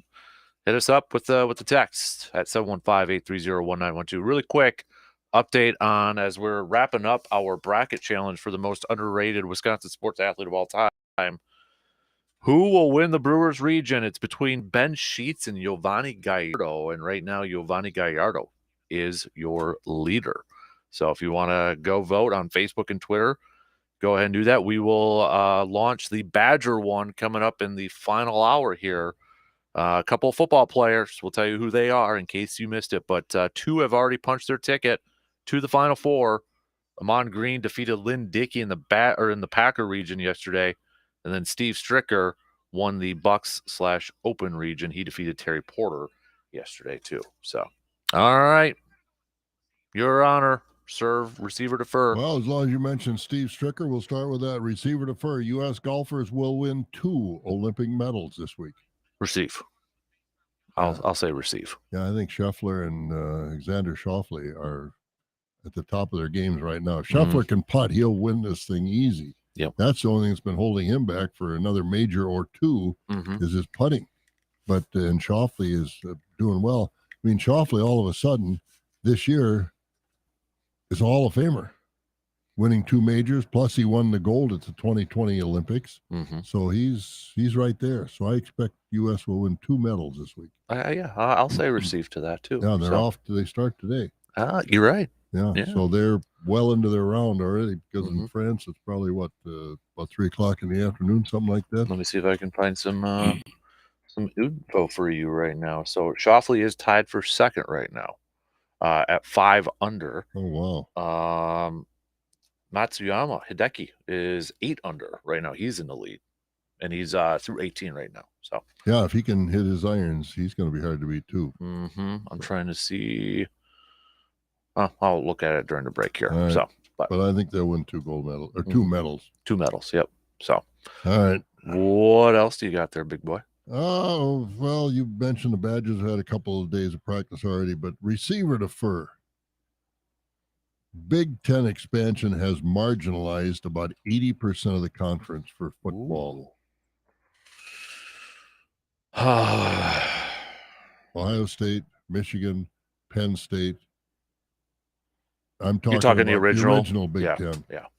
Not, Washington, UCLA, USC, Oregon. They're coming in. Right. But I think the rest of the Big Ten. It's going to be tough for Wisconsin, isn't it? Oh, it's going to be tough for all. This is a big. I mean, Luke Fickell's got a big job on his hands. I mean, you look at a team like Iowa, won that conference, won the West last year, averaging about 6 or 7 points a game. Right. I got news for you. You play UCLA, USC, Oregon, Washington. You aren't holding them to 6 or 7 points a game. Yeah, man. Because Badgers preseason Cleveland.com, because Big Ten doesn't do one, but they had them as finishing 7th in the Big Ten this year. And then you was like 7th, but then you look, it's like, well, they got 18 teams now. So it's like, is that, you're a little bit above the top half at that point. So yeah, have you got that in front of you? I can bring it up. Yep. Bring it up, because I'd be interested if the Badgers are picked to finish 7th. Bringing in UCLA, USC, Washington, and Oregon. I would assume at least 3 of those are picked ahead of the Badgers. Or maybe all 4. I don't know. It was Ohio State. I got 21 first place votes. Oregon second, got 6 first place votes. Penn State, Michigan, Iowa, USC. Iowa? Yeah. Iowa finished at 5, USC 6, Wisconsin 7. Wow.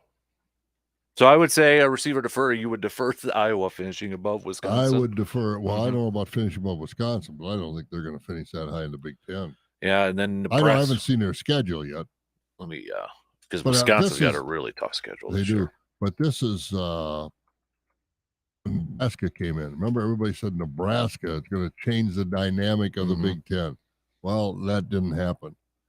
But I think these other schools will change the dynamic of the Big Ten to the detriment of the other schools. So, I mean, Iowa, besides, they got the Iowa State game on there. They always do.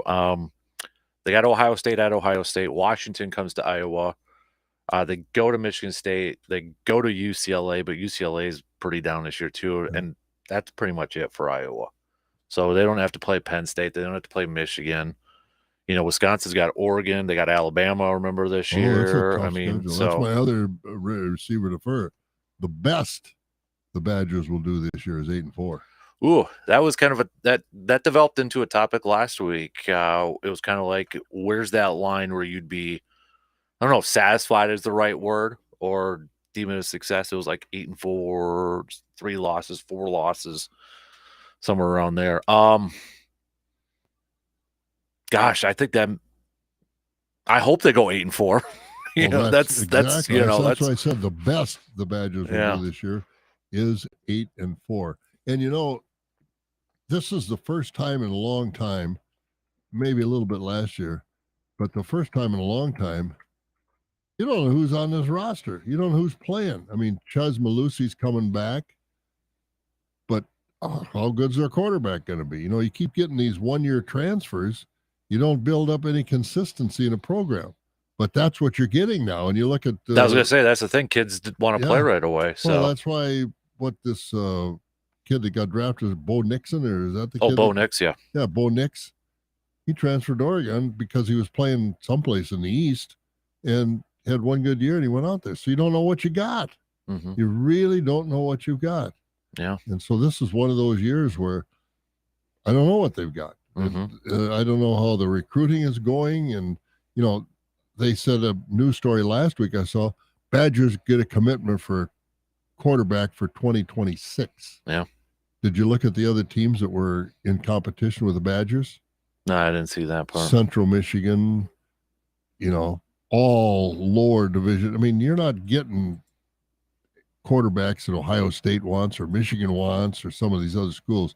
You're getting not saying they can't be good, but I'm just saying you're not in the mix with the big boys when you're talking about quarterbacks coming to your school that are being recruited by those other schools. Well, and it's like Texas has Arch Manning just sitting the bench, but he's willing to wait his turn after Quinn Ewers. You get a guy like that, Wisconsin, they're like, no, I can go somewhere else and play right away. Oh, absolutely. I don't know why he's staying there. They must be giving him a lot of money for NIL just because of his name value. I almost feel like whenever he does get to be a starter, it's going to be 1 year, and then he's NFL or something at that point, depending if he plays well. I was going to say, but he's got a couple of uncles that know the quarterback position. And a grandpa. Yeah, and a grandpa too. But, it's just a different world nowadays. And, 1 year in, these guys play 1 year and go. Same thing with basketball. How many of these one-year wonders have made a difference in the NBA? Yeah, they make a lot of money, but they're never the great players.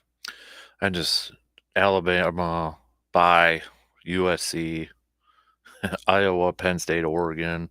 Whew. Yeah, that could be, it's a long season. Because then you factor in, is it going to be one of those weird games like when they go to Northwestern? Yeah, you never know when you go to Northwestern. And I don't even know the facility Northwestern's playing in now because their stadium's getting remodeled. And so I don't know what the status of that is, but this could be a real struggle this year for the Badgers. Yeah. It really could. And I know it's a money deal, but I was never in favor of the expansion getting that big. You're regional. Now they're national. Well, everybody says, now we're a national conference. Yeah, you're a national conference, but I don't think you've done your traditional Big Ten schools any favors. So, I mean, it wasn't that long ago. It was a few years ago where we had, the expectation was kind of changed. Like, okay, we'd like to compete for a national championship, go for a national championship, finish in the top 4. Mm-hmm. Has that changed now to where it's a little bit lower expectation because of the depth of the conference? Absolutely. Yeah. There's no talk about Wisconsin even being near the playoffs. Mm-hmm. I mean, after the second or third week, from looking at the schedule now, and kids are kids. Maybe they're going to come up, and I hope they are. I'll be rooting for them, but there won't be any discussion. So is it back to where we're just going to be the goal as fans Get a New Year's Day bowl game. That's it. Mhm. But then you lose players like the center for Ohio State from down the Milwaukee area. He said, I want to compete for a national champion, not the Citrus Bowl championship. So that's what you got to do. And how do you change that mentality? Mhm. Yeah. I Better don't win. know. I don't You have got to the win answer. games against Alabama and Oregon and all Exactly. Well, that. Yeah. they beat LSU over at Lambeau Field Mhm. a few years ago. But what did that gain them? They didn't take advantage of that recruiting wise. I don't understand it, but I don't know. Wisconsin, you play at Camp Randall, 78, 80,000 people. You can play in front of a lot of eyes. Mhm. Yeah. All right. We'll get to some more receiver defer if we got any more coming up in the next hour. Outdoor tidbits, 8:30. Last call for any questions. Hit us up with the text 715-830-1912.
All right, here we go. Final hour kicking off right now. Big thanks for tuning in wherever, however you may be tuning in from.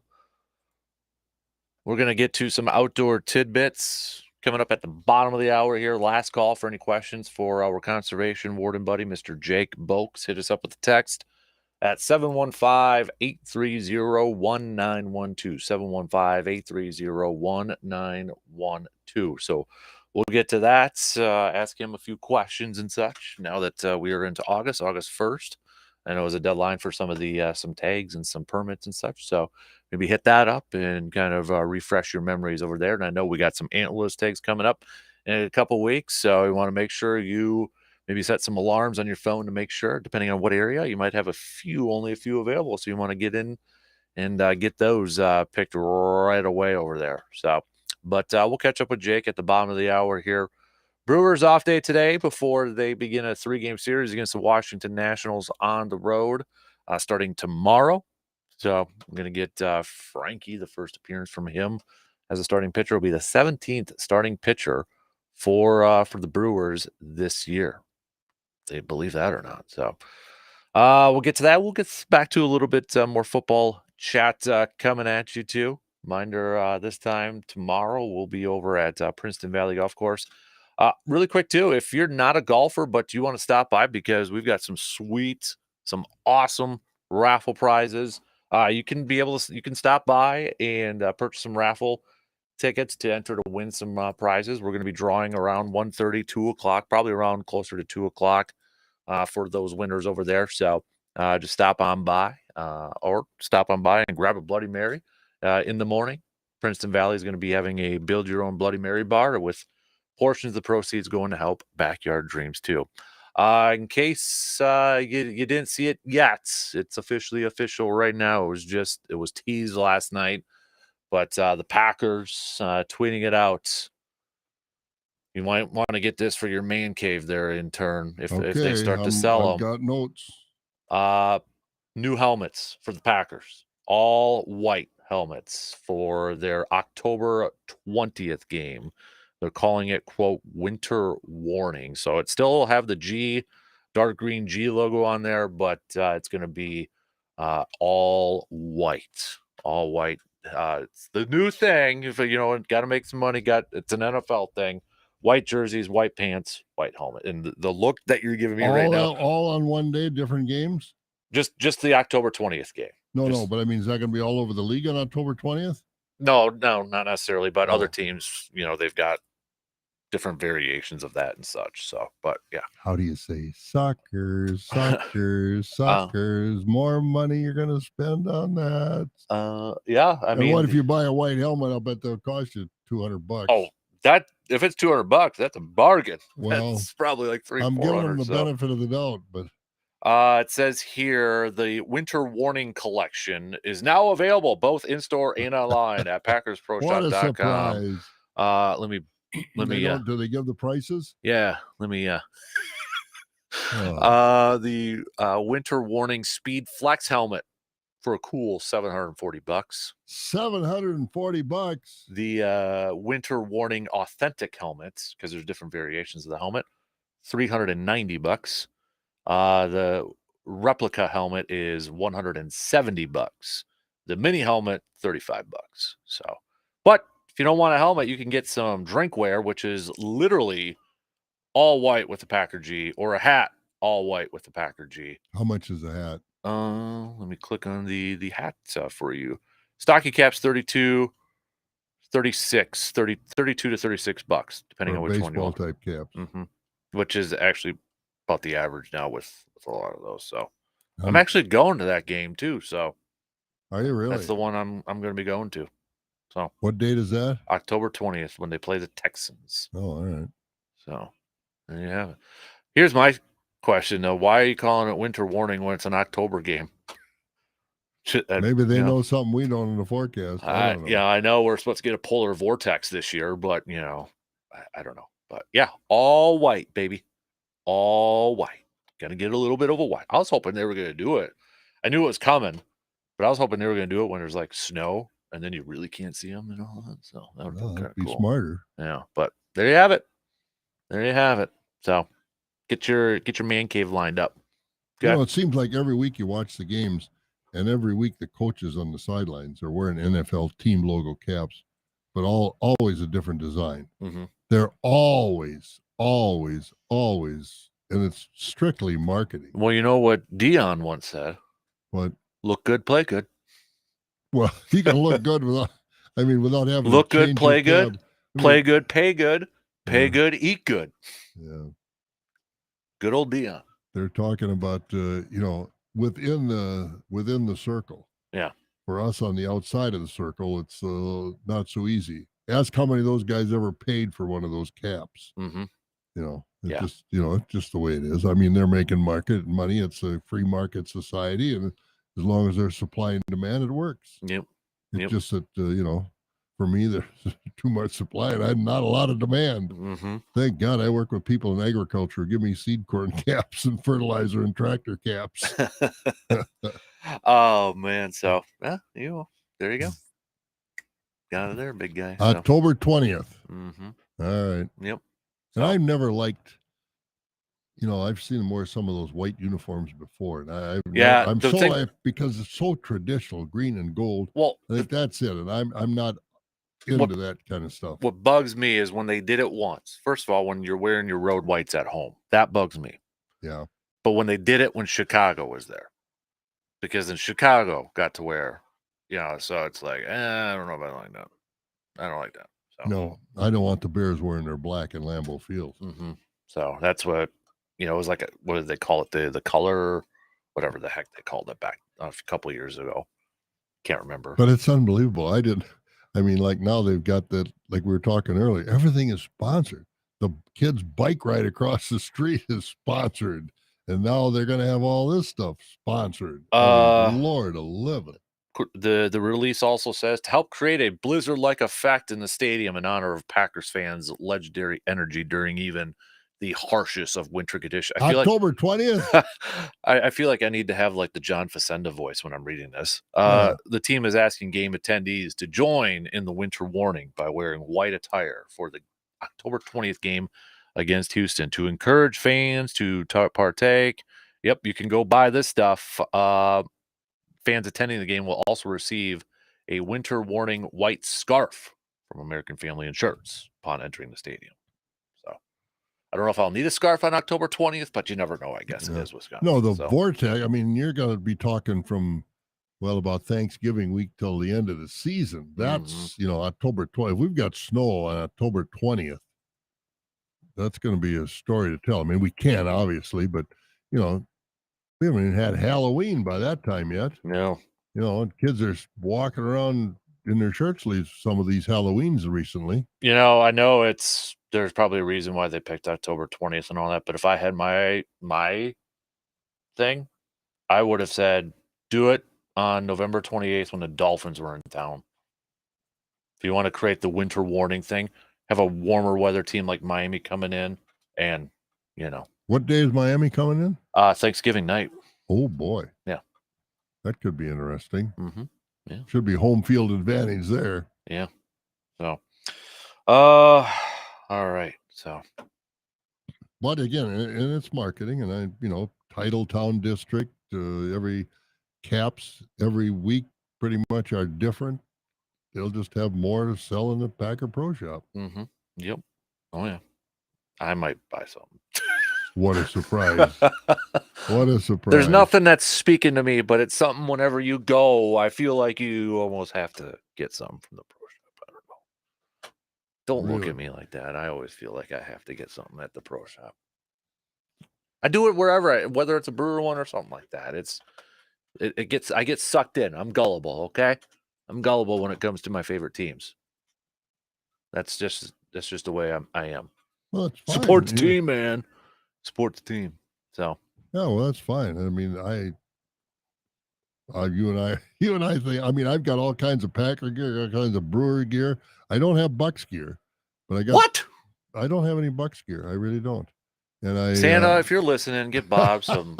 But I mean, I enjoy that, but it's hard to pay $30 for a cap, $40 for a cap. Remember good old days when I was a kid? Like there were certain gas stations where you could like just get a Packer cap. Like Citgo, I remember as a kid would always have Mhm. like a different version every Oh, yeah. year and all that. Yeah. Mm-hmm. And if you did buy the $6 or $7 or $8, Yeah.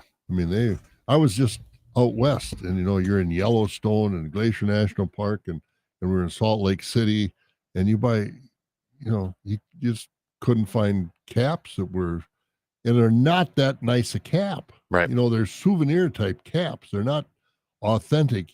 I went into a couple of Western stores, and they had, some decent caps and hats, but then they're 35, $40. Mm-hmm. Yeah. So Oh, what do we got here? Do you think they're just calling it at winter warning because it's right before winter, getting ready for the temps to turn? Maybe, but yeah, I don't know. uh, But I think it would be a little more appropriate, like you said. Thanksgiving night against Miami would be perfect. mm-hmm. And I don't know if the Packers choose this or if they're assigned by the NFL. Yeah, I don't know, but yeah, weird. Okay, so I'm just reading some of the social media comments out Now, there. is the whole uniform going to be white pants, White pants, the white jersey, white traditional white jersey. jersey, and then this Yeah, it white looks like the helmet? road jersey because it's still the green numbers. Yeah, I Oh, never so the liked the white white helmet, they pants. actually took the yellow. Okay, no, it's just the green in that logo. So yeah, I don't know if I like this. Josh Jacobs is one of the models, and he's got like a long sleeve yellow shirt under it. That don't look good. I don't like that, but that's just me. Yeah, But not I to don't be know. in fashion It's police or like, anything. I think, you look at some of the iconic uniforms. Packers have the green and the gold pants. I mean, if you went over to Pittsburgh, they're gonna have a whiteout. They got the black helmets, the black jerseys, the gold pants. I mean, you talk about really off the wall. Hmm. And I think this is the Plus, this same is a thing. noon game too. Yeah. It's not even at night. Yeah. So it's not even the coldest part of the day. No. No. Well, anyways, I'll be there. Which, Oh, that's if this good. was, Oh, there'll be a lot of people there, and they'll well, sell it. Which I just like you. I agree. I think it's the wrong date, and it's tough for an iconic uniform like the Packers or the Steelers. I mean, the Cowboys were white at home, and they mhm, got those gray pants that are, not really long. I think San Francisco, they've got a white jersey that mhm. they wear, but you put a white helmet on them, it takes away from that gold colored helmet they've got. I just, Younger Dan would buy a jersey because younger Dan did in 2011 when they brought in some throwbacks, the ugly yellow circle ones. yeah, yeah, yeah. Yeah, I'm like, well, I was going to that game, so I'm like, hey, I got to get one of those jerseys There you to go. match, and I did. But that was younger, foolish Dan back in the day. Yeah, So not this year. I'm not buying a new jersey. I don't no. think I'm going to buy a new jersey. Never say never, but Well, no, but the only thing is, we're raffling off Giannis jersey. So there you go. You oh, can buy some really? raffle tickets and extra large. That'll fit you. Oh, absolutely. But Show up, suns out, guns out. well, I Wear the gotta. tank top right there. So Well, I could do that yeah, because I got guns. What does we that don't know mean? what What does size. that mean? Guns. I gotta go to the fair tomorrow. I'm Well, gonna be see, going. you We could got wear fairs the around the You could area. wear the jersey and show Well, there your you the go. pipes There while you you're walking go. around the Absolutely. fairgrounds. But yeah, a lot going on this time of the year, and Hmm. so get out and enjoy it. Yes. So it's hard to believe it's already August, though. Yeah, unfortunately, well, it is August. It Today's is August August 1st, 1st. man. Yeah, Yeah. so we're into it. Hmm. A couple more texts to catch up on. I did not see this. Did you see the Colorado has put their players' social media names on the back of their practice jerseys? I did not see that. So Oh, which Denver team? no, Colorado, Or like as a the Rockies? Dion's. Yeah. No, Dion. Oh, the university. Yeah. Yeah. Well, that's part of his Hmm. shtick. He's that way, Hmm. kind of less formal than the rest of them. Hmm. Yep. So that doesn't surprise. How's that team figured to be this year? Who knows? I don't know. I haven't really kind of gotten into. I wonder if I hate they're. preseason college football rankings. Oh, I mean, I get it. You're basing it all off of prospects, but it's usually always the same teams up there. So And then, you got your rankings, and then you're already kinda setting the bar really tough for some teams to really climb up there. I mean, they could be really good, but then you've got them ranked really low, so it's, like, already insurmountable for them to get up there, so Yeah, it's tough. but And I just I'm really losing enthusiasm. I mean, I love the Badgers, but I'm really losing enthusiasm for, and I follow the Big Ten, but for national ratings now, because it's always the same. It's always the same teams.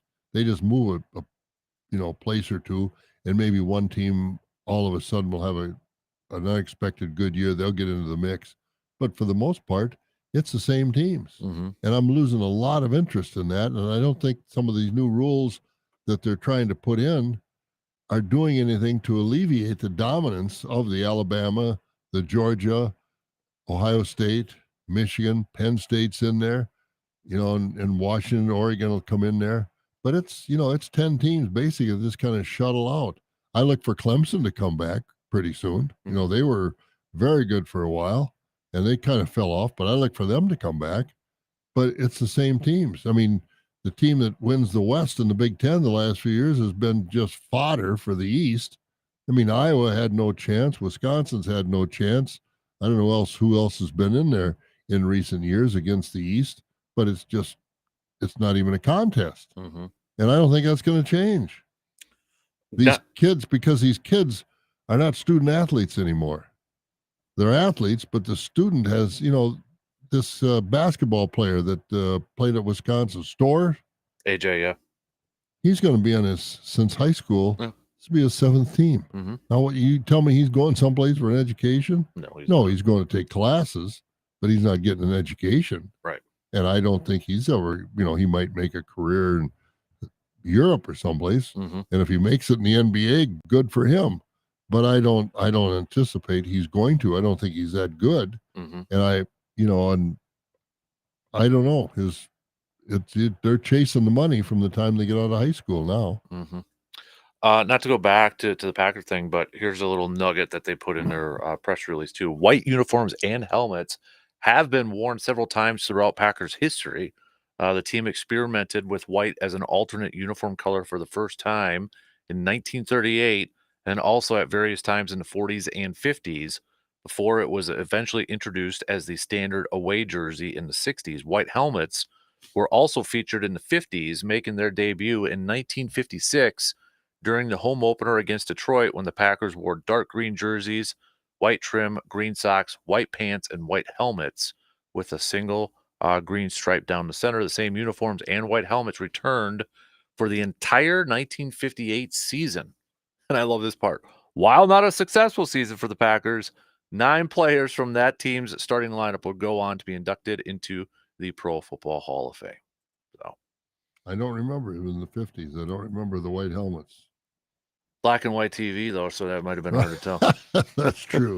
I remember the first colored game I ever saw. Your first game I ever saw in color was the Rose Bowl, Badgers in Southern Cal, Really? 61 Rose Bowl.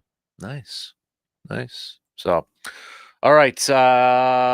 You can keep your comments coming if you'd like. Hit us up with a text 715-830-1912. We are going to take a quick break here. Oh, yeah. I thought there was another thing over here. Nope, not at all. We're going to have Jake Bulks coming up here at the bottom of the hour here in a few minutes. So thank you to some of you with your questions over there. We'll get Jake to answer those. So we'll do a little outdoor tidbits and then we're going to start to wrap things up. But first, we'll take a quick break and we'll be back in just a few minutes.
Of this nice weather. And maybe you thought you still had one more year left to play in that softball league again, but then you realized you don't. Those aches and pains are back. So it's time to visit Chippewa Valley Orthopedics and Sports Medicine. Chippewa Valley Orthopedics and Sports Medicine will help treat your aches and pains so you can live that pain-free and healthy life. Schedule your appointment at Chippewa Valley Orthopedics and Sports Medicine by visiting cvosm.com. Hey, this is Lisa Stofan. Heard the Mark Patrick weight loss hypnosis hype? Well, I attended because my father stopped smoking with hypnosis. Hypnosis eliminated my desire for soda and fast food, made me want to exercise, and I lost 60 pounds in 6 months. My energy level exploded. I went to another session to deal with some other problem foods, and I lost another 10 pounds. In fact, I brought my husband. He lost weight. More important, cholesterol and blood pressure improved. My friend went and she lost 20 pounds in the first 2 months. So does Mark Patrick hypnosis work? Oh yeah, it works. Nothing has changed my life more. Well, except maybe my husband. He's so proud of me, makes me cry. Wow, what are you waiting for? Join Mark Patrick Seminars and lose the weight or stop smoking, guaranteed. Early bird special only $49.99. That's right, weight loss seminar, Sunday, August 18th at the Best Western Plus Eau Claire Conference Center in Eau Claire at 11 a.m. Registration 10:30 a.m. Stop smoking seminar 2 p.m. Registration 1:30 p.m. Sign up at markpatrickseminars.com. Oh my gosh. I'm afraid if I say it, he'll stop doing it because it's the cutest thing ever. Tell us what you love about him, and we'll show you another one in a million just like him. We both work from home, and I can always tell when he is really in the zone. I look over, and he's doing this thing with his lower lip. He's not biting it, and it's not quite like a pucker. It's intense. He's not an intense guy, so it cracks me up every time. At Lasker Jewelers, we train our team on asking, listening, and uncovering just the right ring. Or other precious thing.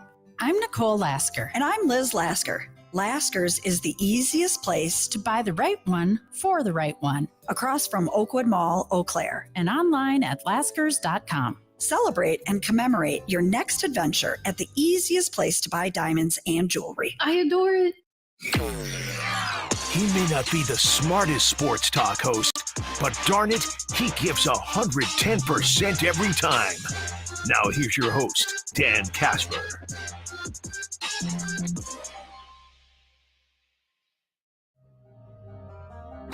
Answering your questions and giving you the tips you need to be successful and safe in the outdoors. It's time for your Outdoor Tidbits. Have a question you'd like answered by Jake? Send it to us, and we'll ask for you. It is time for our Outdoor Tidbits with Mr. Jake Bilks, Conservation Warden with the great state of Wisconsin. Jake, you staying cool out there, big guy? Yeah, she's been warm, but we stay cool between being in the truck and then walking around or going on the boat and letting the wind blow you in the face. You try to stay cool. Yeah, no doubt about it. So, hey, I don't know why, but when we flip the calendar to August, I start to get a little feel for hunting season and such in fall. So I know it's going to be warm still, but August just to me feels like we're getting close to hunting season. It is. It's kind of the, school starting, back to school commercials are on TV, and, everyone's out getting their cameras set and checking on their stand. So it is.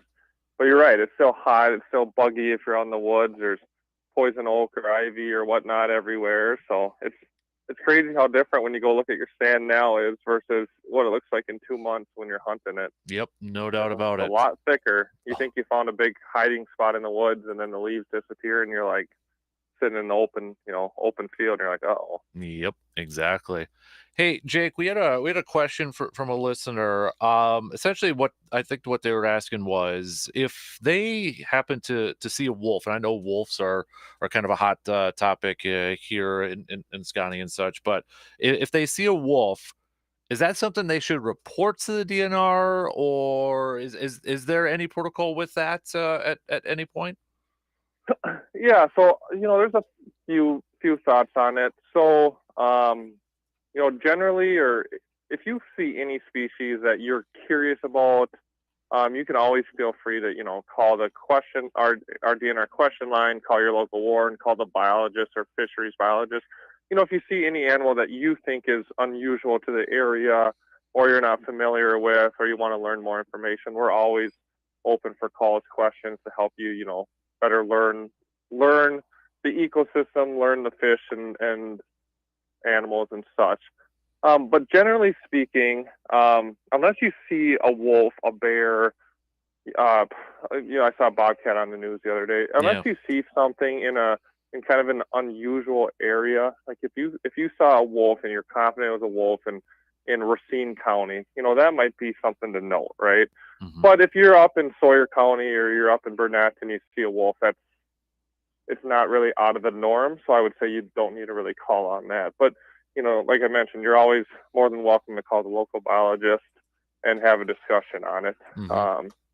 The bobcat thing on the news recently I saw was, it kind of, you know, we're all sportsmen. If you're listening, you're probably somewhat of a sportsman or fisherman or something. So, you know, a lot of the people in the city aren't used to seeing bobcats, but it's crazy.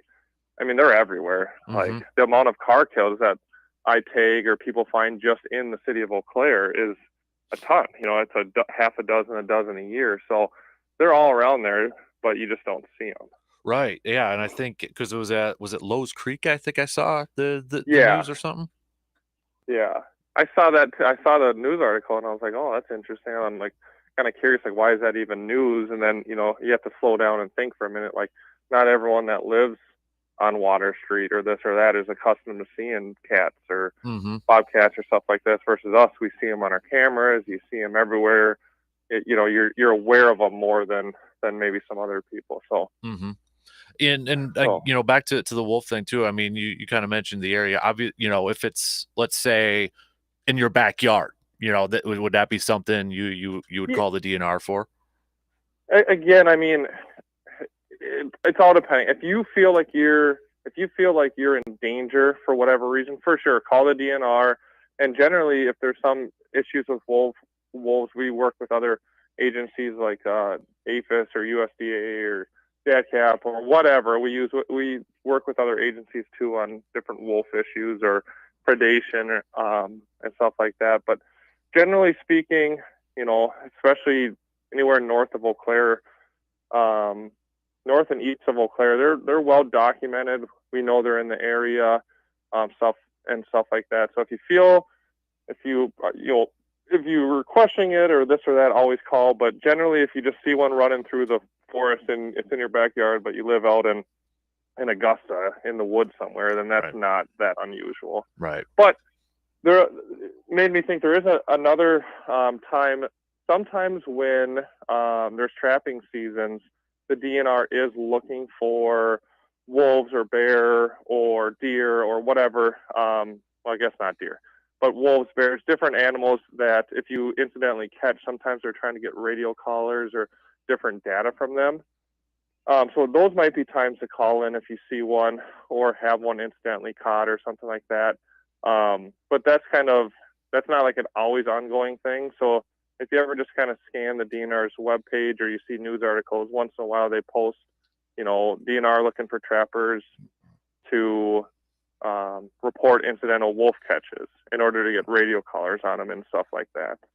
So those might be times where you want to call the DNR. Do you get a lot of questions or comments about wolves? I got to imagine. Not really. You know, back in, I think the hunting season was 2021. Yeah. 2020, 2021.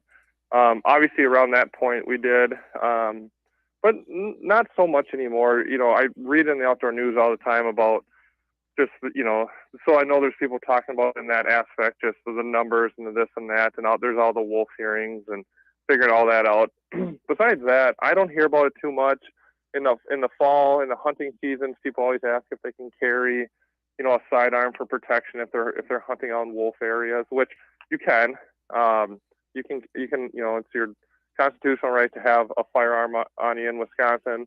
You just have to either open carry it, like have it on the outside of your hunting clothes, or have your conceal and carry, so your CCW permit. But that's generally it. I think most of us are pretty accustomed to the fact that wolves are part of the landscape now, and we might not all be in favor of it. We might be in favor of whatever, but we know they're there. How often do you see one in the wild, Jake, just on a personal note? I don't see. Well, it depends. There's some warrants that see them a bunch because of their patrol areas. Mm-hmm. I've spent most of my career patrolling Western Eau Claire County. Just that's my admin area. So there's not as many over there. So I've seen a few, but there have been nights where I was working some investigations in like Clark County where it's 10, 11 o'clock at night. It's pitch dark in the fall, and I'm walking down a trail, and you just hear wolves howling around you. Oh, geez. Kind of sends a shiver down your spine a little bit. I would imagine, dude. Yeah, that would scare the crap out of me a little bit. So yeah, that or a Sasquatch. I'm glad I wasn't that alone that night. There's another warden there, so yeah, makes you feel a little bit more comfortable when there's two of you.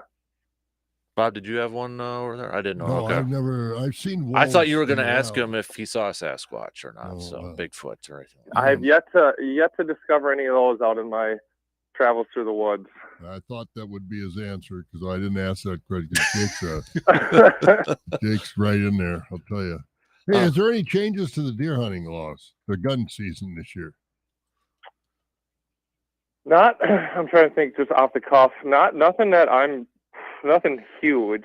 I don't know. I haven't done the research myself into like what the local numbers are for, doe tags or antlerless tags for specific counties or specific parts of the state. But generally speaking, there isn't much of a change as far as last year. Mm-hmm. Same kind of rules. Everything's online. It basically kind of comes down to the doe numbers and such, or the harvest authorization numbers and such. Mm-hmm. Yeah, and that's a good reminder too, because in a couple of weeks, those zones or those antlerless tags are going to be going up on sale. So if you want to set your alarms on your phones to make sure, because it depends on, right, Jake? Depends on what area that you're at, the availability of those tags too. It does. Obviously, there's a lot more in the central farmland zones, but there usually are tags in the forest zones. Yeah, they're just limited, especially on public land, especially as you go north or even in the center part of the state. But if you're going up north hunting this year and you want to shoot a doe or at least have an opportunity, a couple weeks from now, you're definitely going to want to have your phone up on the DNR website and try to get in that line or that online queue so you're ready to have an opportunity to buy one. Mm-hmm. And since today is August 1st, Jake, the application deadline for bobcats and fishers are today too. So yep, yeah. So you got to get those if you want to get try to get a harvest authorization or get a preference point to keep that going. You definitely want to get in there, get on the website today, or stop into the office and check it out. I was in Montana. I was on a ranch. And the lady said, everybody wants to come out elk hunting and get the right tag. We got elk for you to shoot. Won't charge you a dime. Really? Really? Yep. Jake, you want to take a road trip? It sounds like it. Yeah, you got to get the right section, but they got cattle and the elk come down and eat their hay and this, that, and everything. So it's not, it's kind of like shooting them off the back porch is what it amounts to. You're not going to go up in the woods and have to, pack in or anything like that. It's just right outside of Jackson Hole, Wyoming. Mm-hmm. That's pretty neat. But similar to like trying to get the bonus tags, I know a lot of guys, there's a fair amount of wardens and a lot of people around here, obviously, that, you really got to plan ahead to make sure you're right on top of their drawings and their dates and everything to get those permits, because, everyone over here wants to go over there. So there's a lot of competition for those tags out there. Mm-hmm. Hey, Jake, really quick question just came in before I let you go. They had asked, since you guys were talking about reporting sightings and such, what if somebody thinks they've seen a cougar? Is that an animal that we should call? Because it seems like every time that's out on the news, somebody's reported seeing one. Right. So you can call your local wildlife biologist, and what they're basically going to ask you to do is, one, if you have pictures, like pictures are key. Mm-hmm. Not that there's obviously been plenty of them that have come through where we've seen pictures, or, obviously someone shot one last year. So they come through, but we do get a lot of pictures, or people stop us at the gas station and say, hey, is this a cougar on my trail camera? And we look at it, and it's 9 out of 10 times it's a house cat. The biggest thing that the biologist or anyone will have you do is go back to where that camera is and then get like a photo taken with, you just standing in the exact same spot or something to get like a ratio or to kind of look at it. Because without kind of understanding how big the vegetation is around that picture or this or that, a house cat can look huge if you don't know that the grass there is only 2 feet tall or something like that. Usually you want to have pictures and you want to have like another picture of you or a deer or something else in that exact same spot so you can kind of compare them. Mm-hmm. But what they'll do is, one, they want to see pictures, but two is they'll ask you to fill out a report. There's an online report of like a special interest animal or a rare sighting. And basically it's just going to ask you, what'd you see, where'd you see it, when did you see it? And that's how they document different rare or unusual sightings of different species in the state. Gotcha. It's that old fisherman's trick with the photo right there, right? You definitely want to have some scale to it. That's what I was looking for, is scale. Mm-hmm. Because once you get the scale in it, you can really determine if it's going to be a house cat or a cougar or something like that. All right. Same for anything, bears or anything. Some bears look monster until you get them in scale, and then you're like, oh, maybe it wasn't as big as I thought.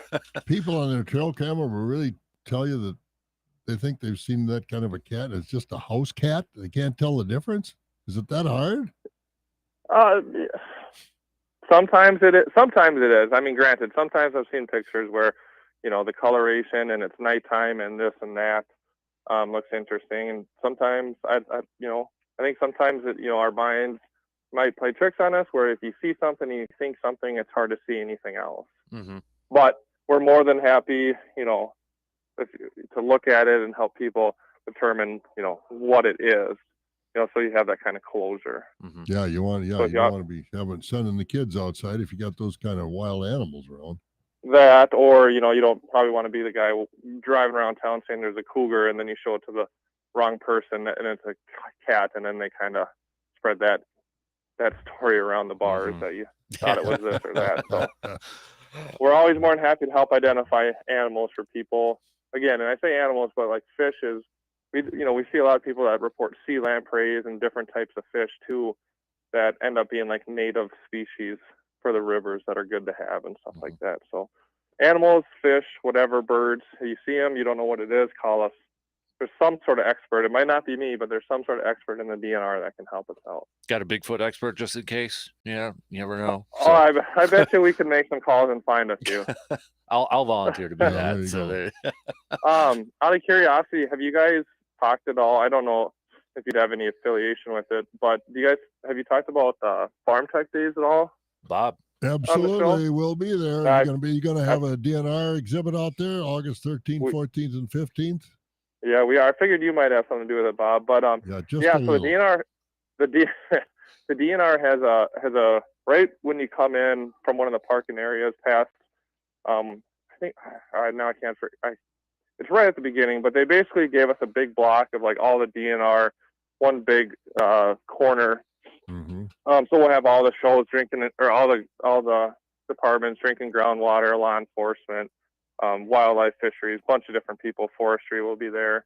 So I just want to throw it out. If you do, we're going to have at least two wardens there every day from when it opens to when it closes. So, if there are people that want to meet your local wildlife staff, your local fishery staff, or your local wardens, it's going to be all the wardens from Eau Claire, Chippewa, and Clark. And then one day the Jackson County wardens will be up there too. So if you got questions or want to talk with us or meet us, feel free to come on out.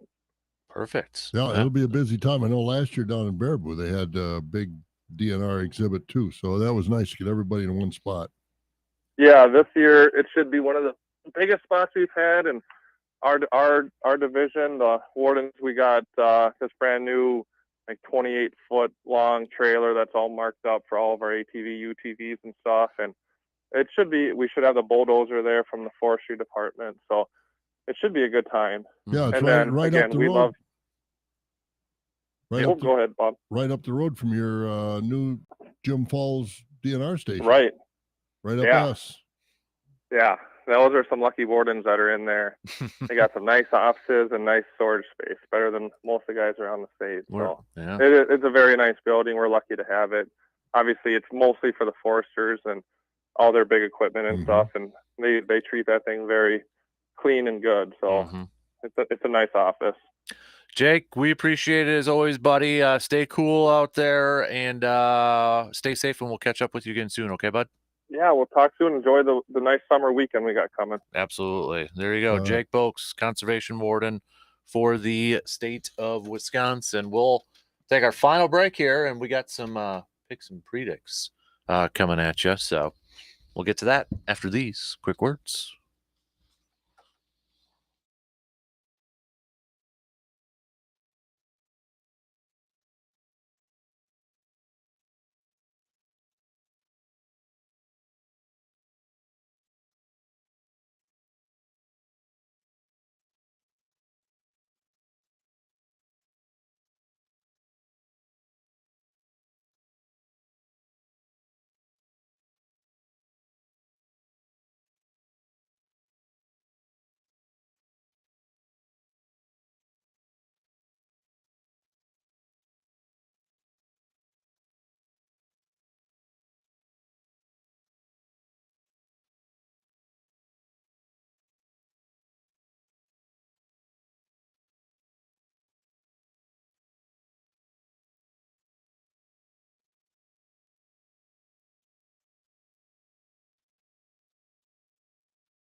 Wrapping things up here this morning. Let's do some picks and predicts brought to you by our good friends from the Elbow Room located on the west side of Eau Claire.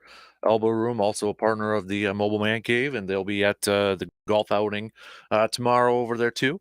They were kind enough to donate some items for our swag bags for everybody over there too. So big thanks to Garrett and the entire team over at the Elbow Room. No Brewers game today to pick. But we got a few other baseball games. Just a few though. Baltimore at Cleveland could be a good one. Both teams doing well. Yeah. And So Baltimore called up a kid. Holiday. Yeah, Matt Holiday's kid. Yep. Yeah, he Jackson played- Holiday. Yeah, played for the Cardinals for many years. Hit So a big home run too. who you got in this one? Who's pitching? Is Corbin Burns pitching? It says undecided right now. So Oh man, it's a toss up right now. But as we said, both teams are playing well. I'll take Cleveland. I'm gonna go Cleveland too. And speaking of which, one of the prizes that we're giving away tomorrow is Brewers versus Cleveland tickets on August 18th. So Ooh, that'll be good. that'll be a good game over there. How about let's go with the Cardinals at the Cubs? Cardinals are getting it on track, and the Cubs had a big game yesterday. I think they won 12-0 or something, but I don't think they're going to get it together this year at all. I'm gonna say it, and it's gonna hurt me, but it helps the Brewers. Go Cubs! So Well, yeah, it helps the Brewers, no question about it, because the Cardinals are coming on. They were in last place a while ago, and now they're right there. Cincinnati and Cardinals are hot on the heels. Go Cubs! We only got a few games today, so we might as well pick them all. Kansas City at Detroit. Oh boy. Kansas City is better than most people thought. Bobby Witt Jr. has got that big contract, but he really stepped up and been a leader on this team. I'll take Kansas City. Sure, Detroit, not very good. I'm gonna go Kansas City as well. Miami at Atlanta. Both these teams had the Brewers number the last two series. They really did, and I don't think Miami's all that good when they don't play the Brewers. I mean, they need decent record. I'll take Atlanta. I'll go Atlanta too, and then finally Colorado at the Angels. Boy, these are two teams that I'll take Colorado. Yeah, I'll go Angels. Just why not? And I was going to have a receiver defer. Yeah, let's do it. What about do you got? Mike Trout. Yeah, go for it. He's receiver defer. Mike Trout is going to not be considered one of the greatest players of all time just because of injuries. I'll defer. I think he might have a little Griffey-esque kind of to him. Whereas we say, like, Griffey is one, but we always have this thing like he probably would have been, like, viewed greater if he was healthy. Not as good as Griffey, but a little bit of that notion to it. So Mike Trout Griffey put up some big numbers different years. And Trout early on put up some big numbers, and I think he's a great player. But, boy, when they're not healthy, and I just think that health is going to I don't think he's going to make the Hall of Fame. Oh, I think Mike Trout will. I don't think he's got enough numbers. I think 100%, yeah. Well, okay, I hope so. I like the kid, but you have baseball writers already saying he's a top 20 player of all time, so he's going to go. I don't argue that. Well, if he's top 20 player of all time, he'll get in the Hall of Fame. But not in ability, but is he going to be able to put up the numbers? It's consistent, never won anything. He just hasn't. I'm disappointed, and it's not his fault that you don't get injured, and it's your fault. But I'm just saying, I expected so much more out of this kid, and he stayed in California, knowing the Angels were really never going to win anything. And, I just am disappointed in the kid's career. As much as I like Mike Trout, I think he's great to watch. I love to watch him when he's healthy. But he's just not the healthy kid. If you're still around, let's bet a dinner Mike Trout gets in first ballot. Well, I'll bet that. Well, yeah, I'll bet that. What the heck? Yeah. I'll bet that. Yeah. Nice steak dinner between you and me. And if he does get it, based on where he's at right now, and if he'd have quit now, he'll get in on the first ballot just because of reputation. He's a good guy to the writers. Because there are other guys that have numbers that have been really good numbers, but because they didn't get along with the writers, they didn't get in first ballot. All right, so it's on.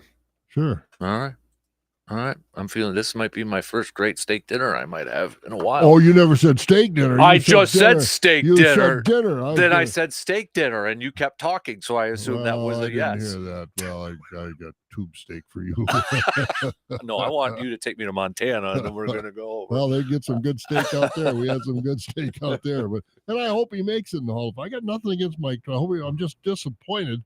We never see him in the playoffs. We never see him in the World Series. And keepers, now they pulled him out of his rehab because he's not getting any better. I don't know. I just am so disappointed that we don't get to see more Mike Trout because I really like him too. We got 2 minutes left here. Texans, Bears. Does any team score more than 20 points tonight? It depends. That's an easy answer, but you don't know who's playing. Are they going to have, what kind of defense is they going to have in there? What kind of, I don't know.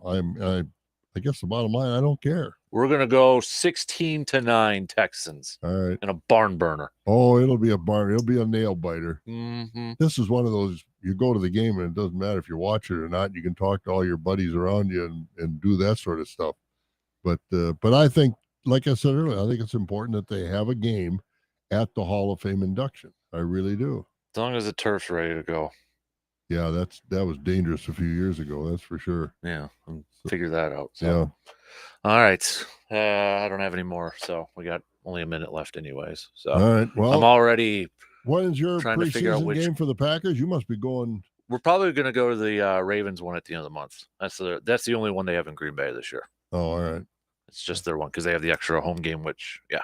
Who's going to be the backup quarterback for the Packers? I didn't know who the other quarterbacks are in camp. Sean Clifford, who was a rookie last year, that everybody wanted after watching him in preseason to start games. Yeah. Because he's a gunslinger mentality, throws picks, and that's what he was doing the first week of camp with no Jordan Love. So, but yeah, probably Sean Clifford. Well, that's good. So, I hope he turns into something and makes himself some big money. I'm salivating that steak right now. Well, I don't know. If he doesn't come back from this, I don't think he's got Hall of Fame numbers yet. Hall of Fame potential, yes. Hall of Fame numbers, I don't think he does. This is where I would take G-Man's 401k and bet it all on that. Good for you. Yeah, it's not my money. It's G-Man's. Yeah, you'll be looking for a part-time job after you retire then.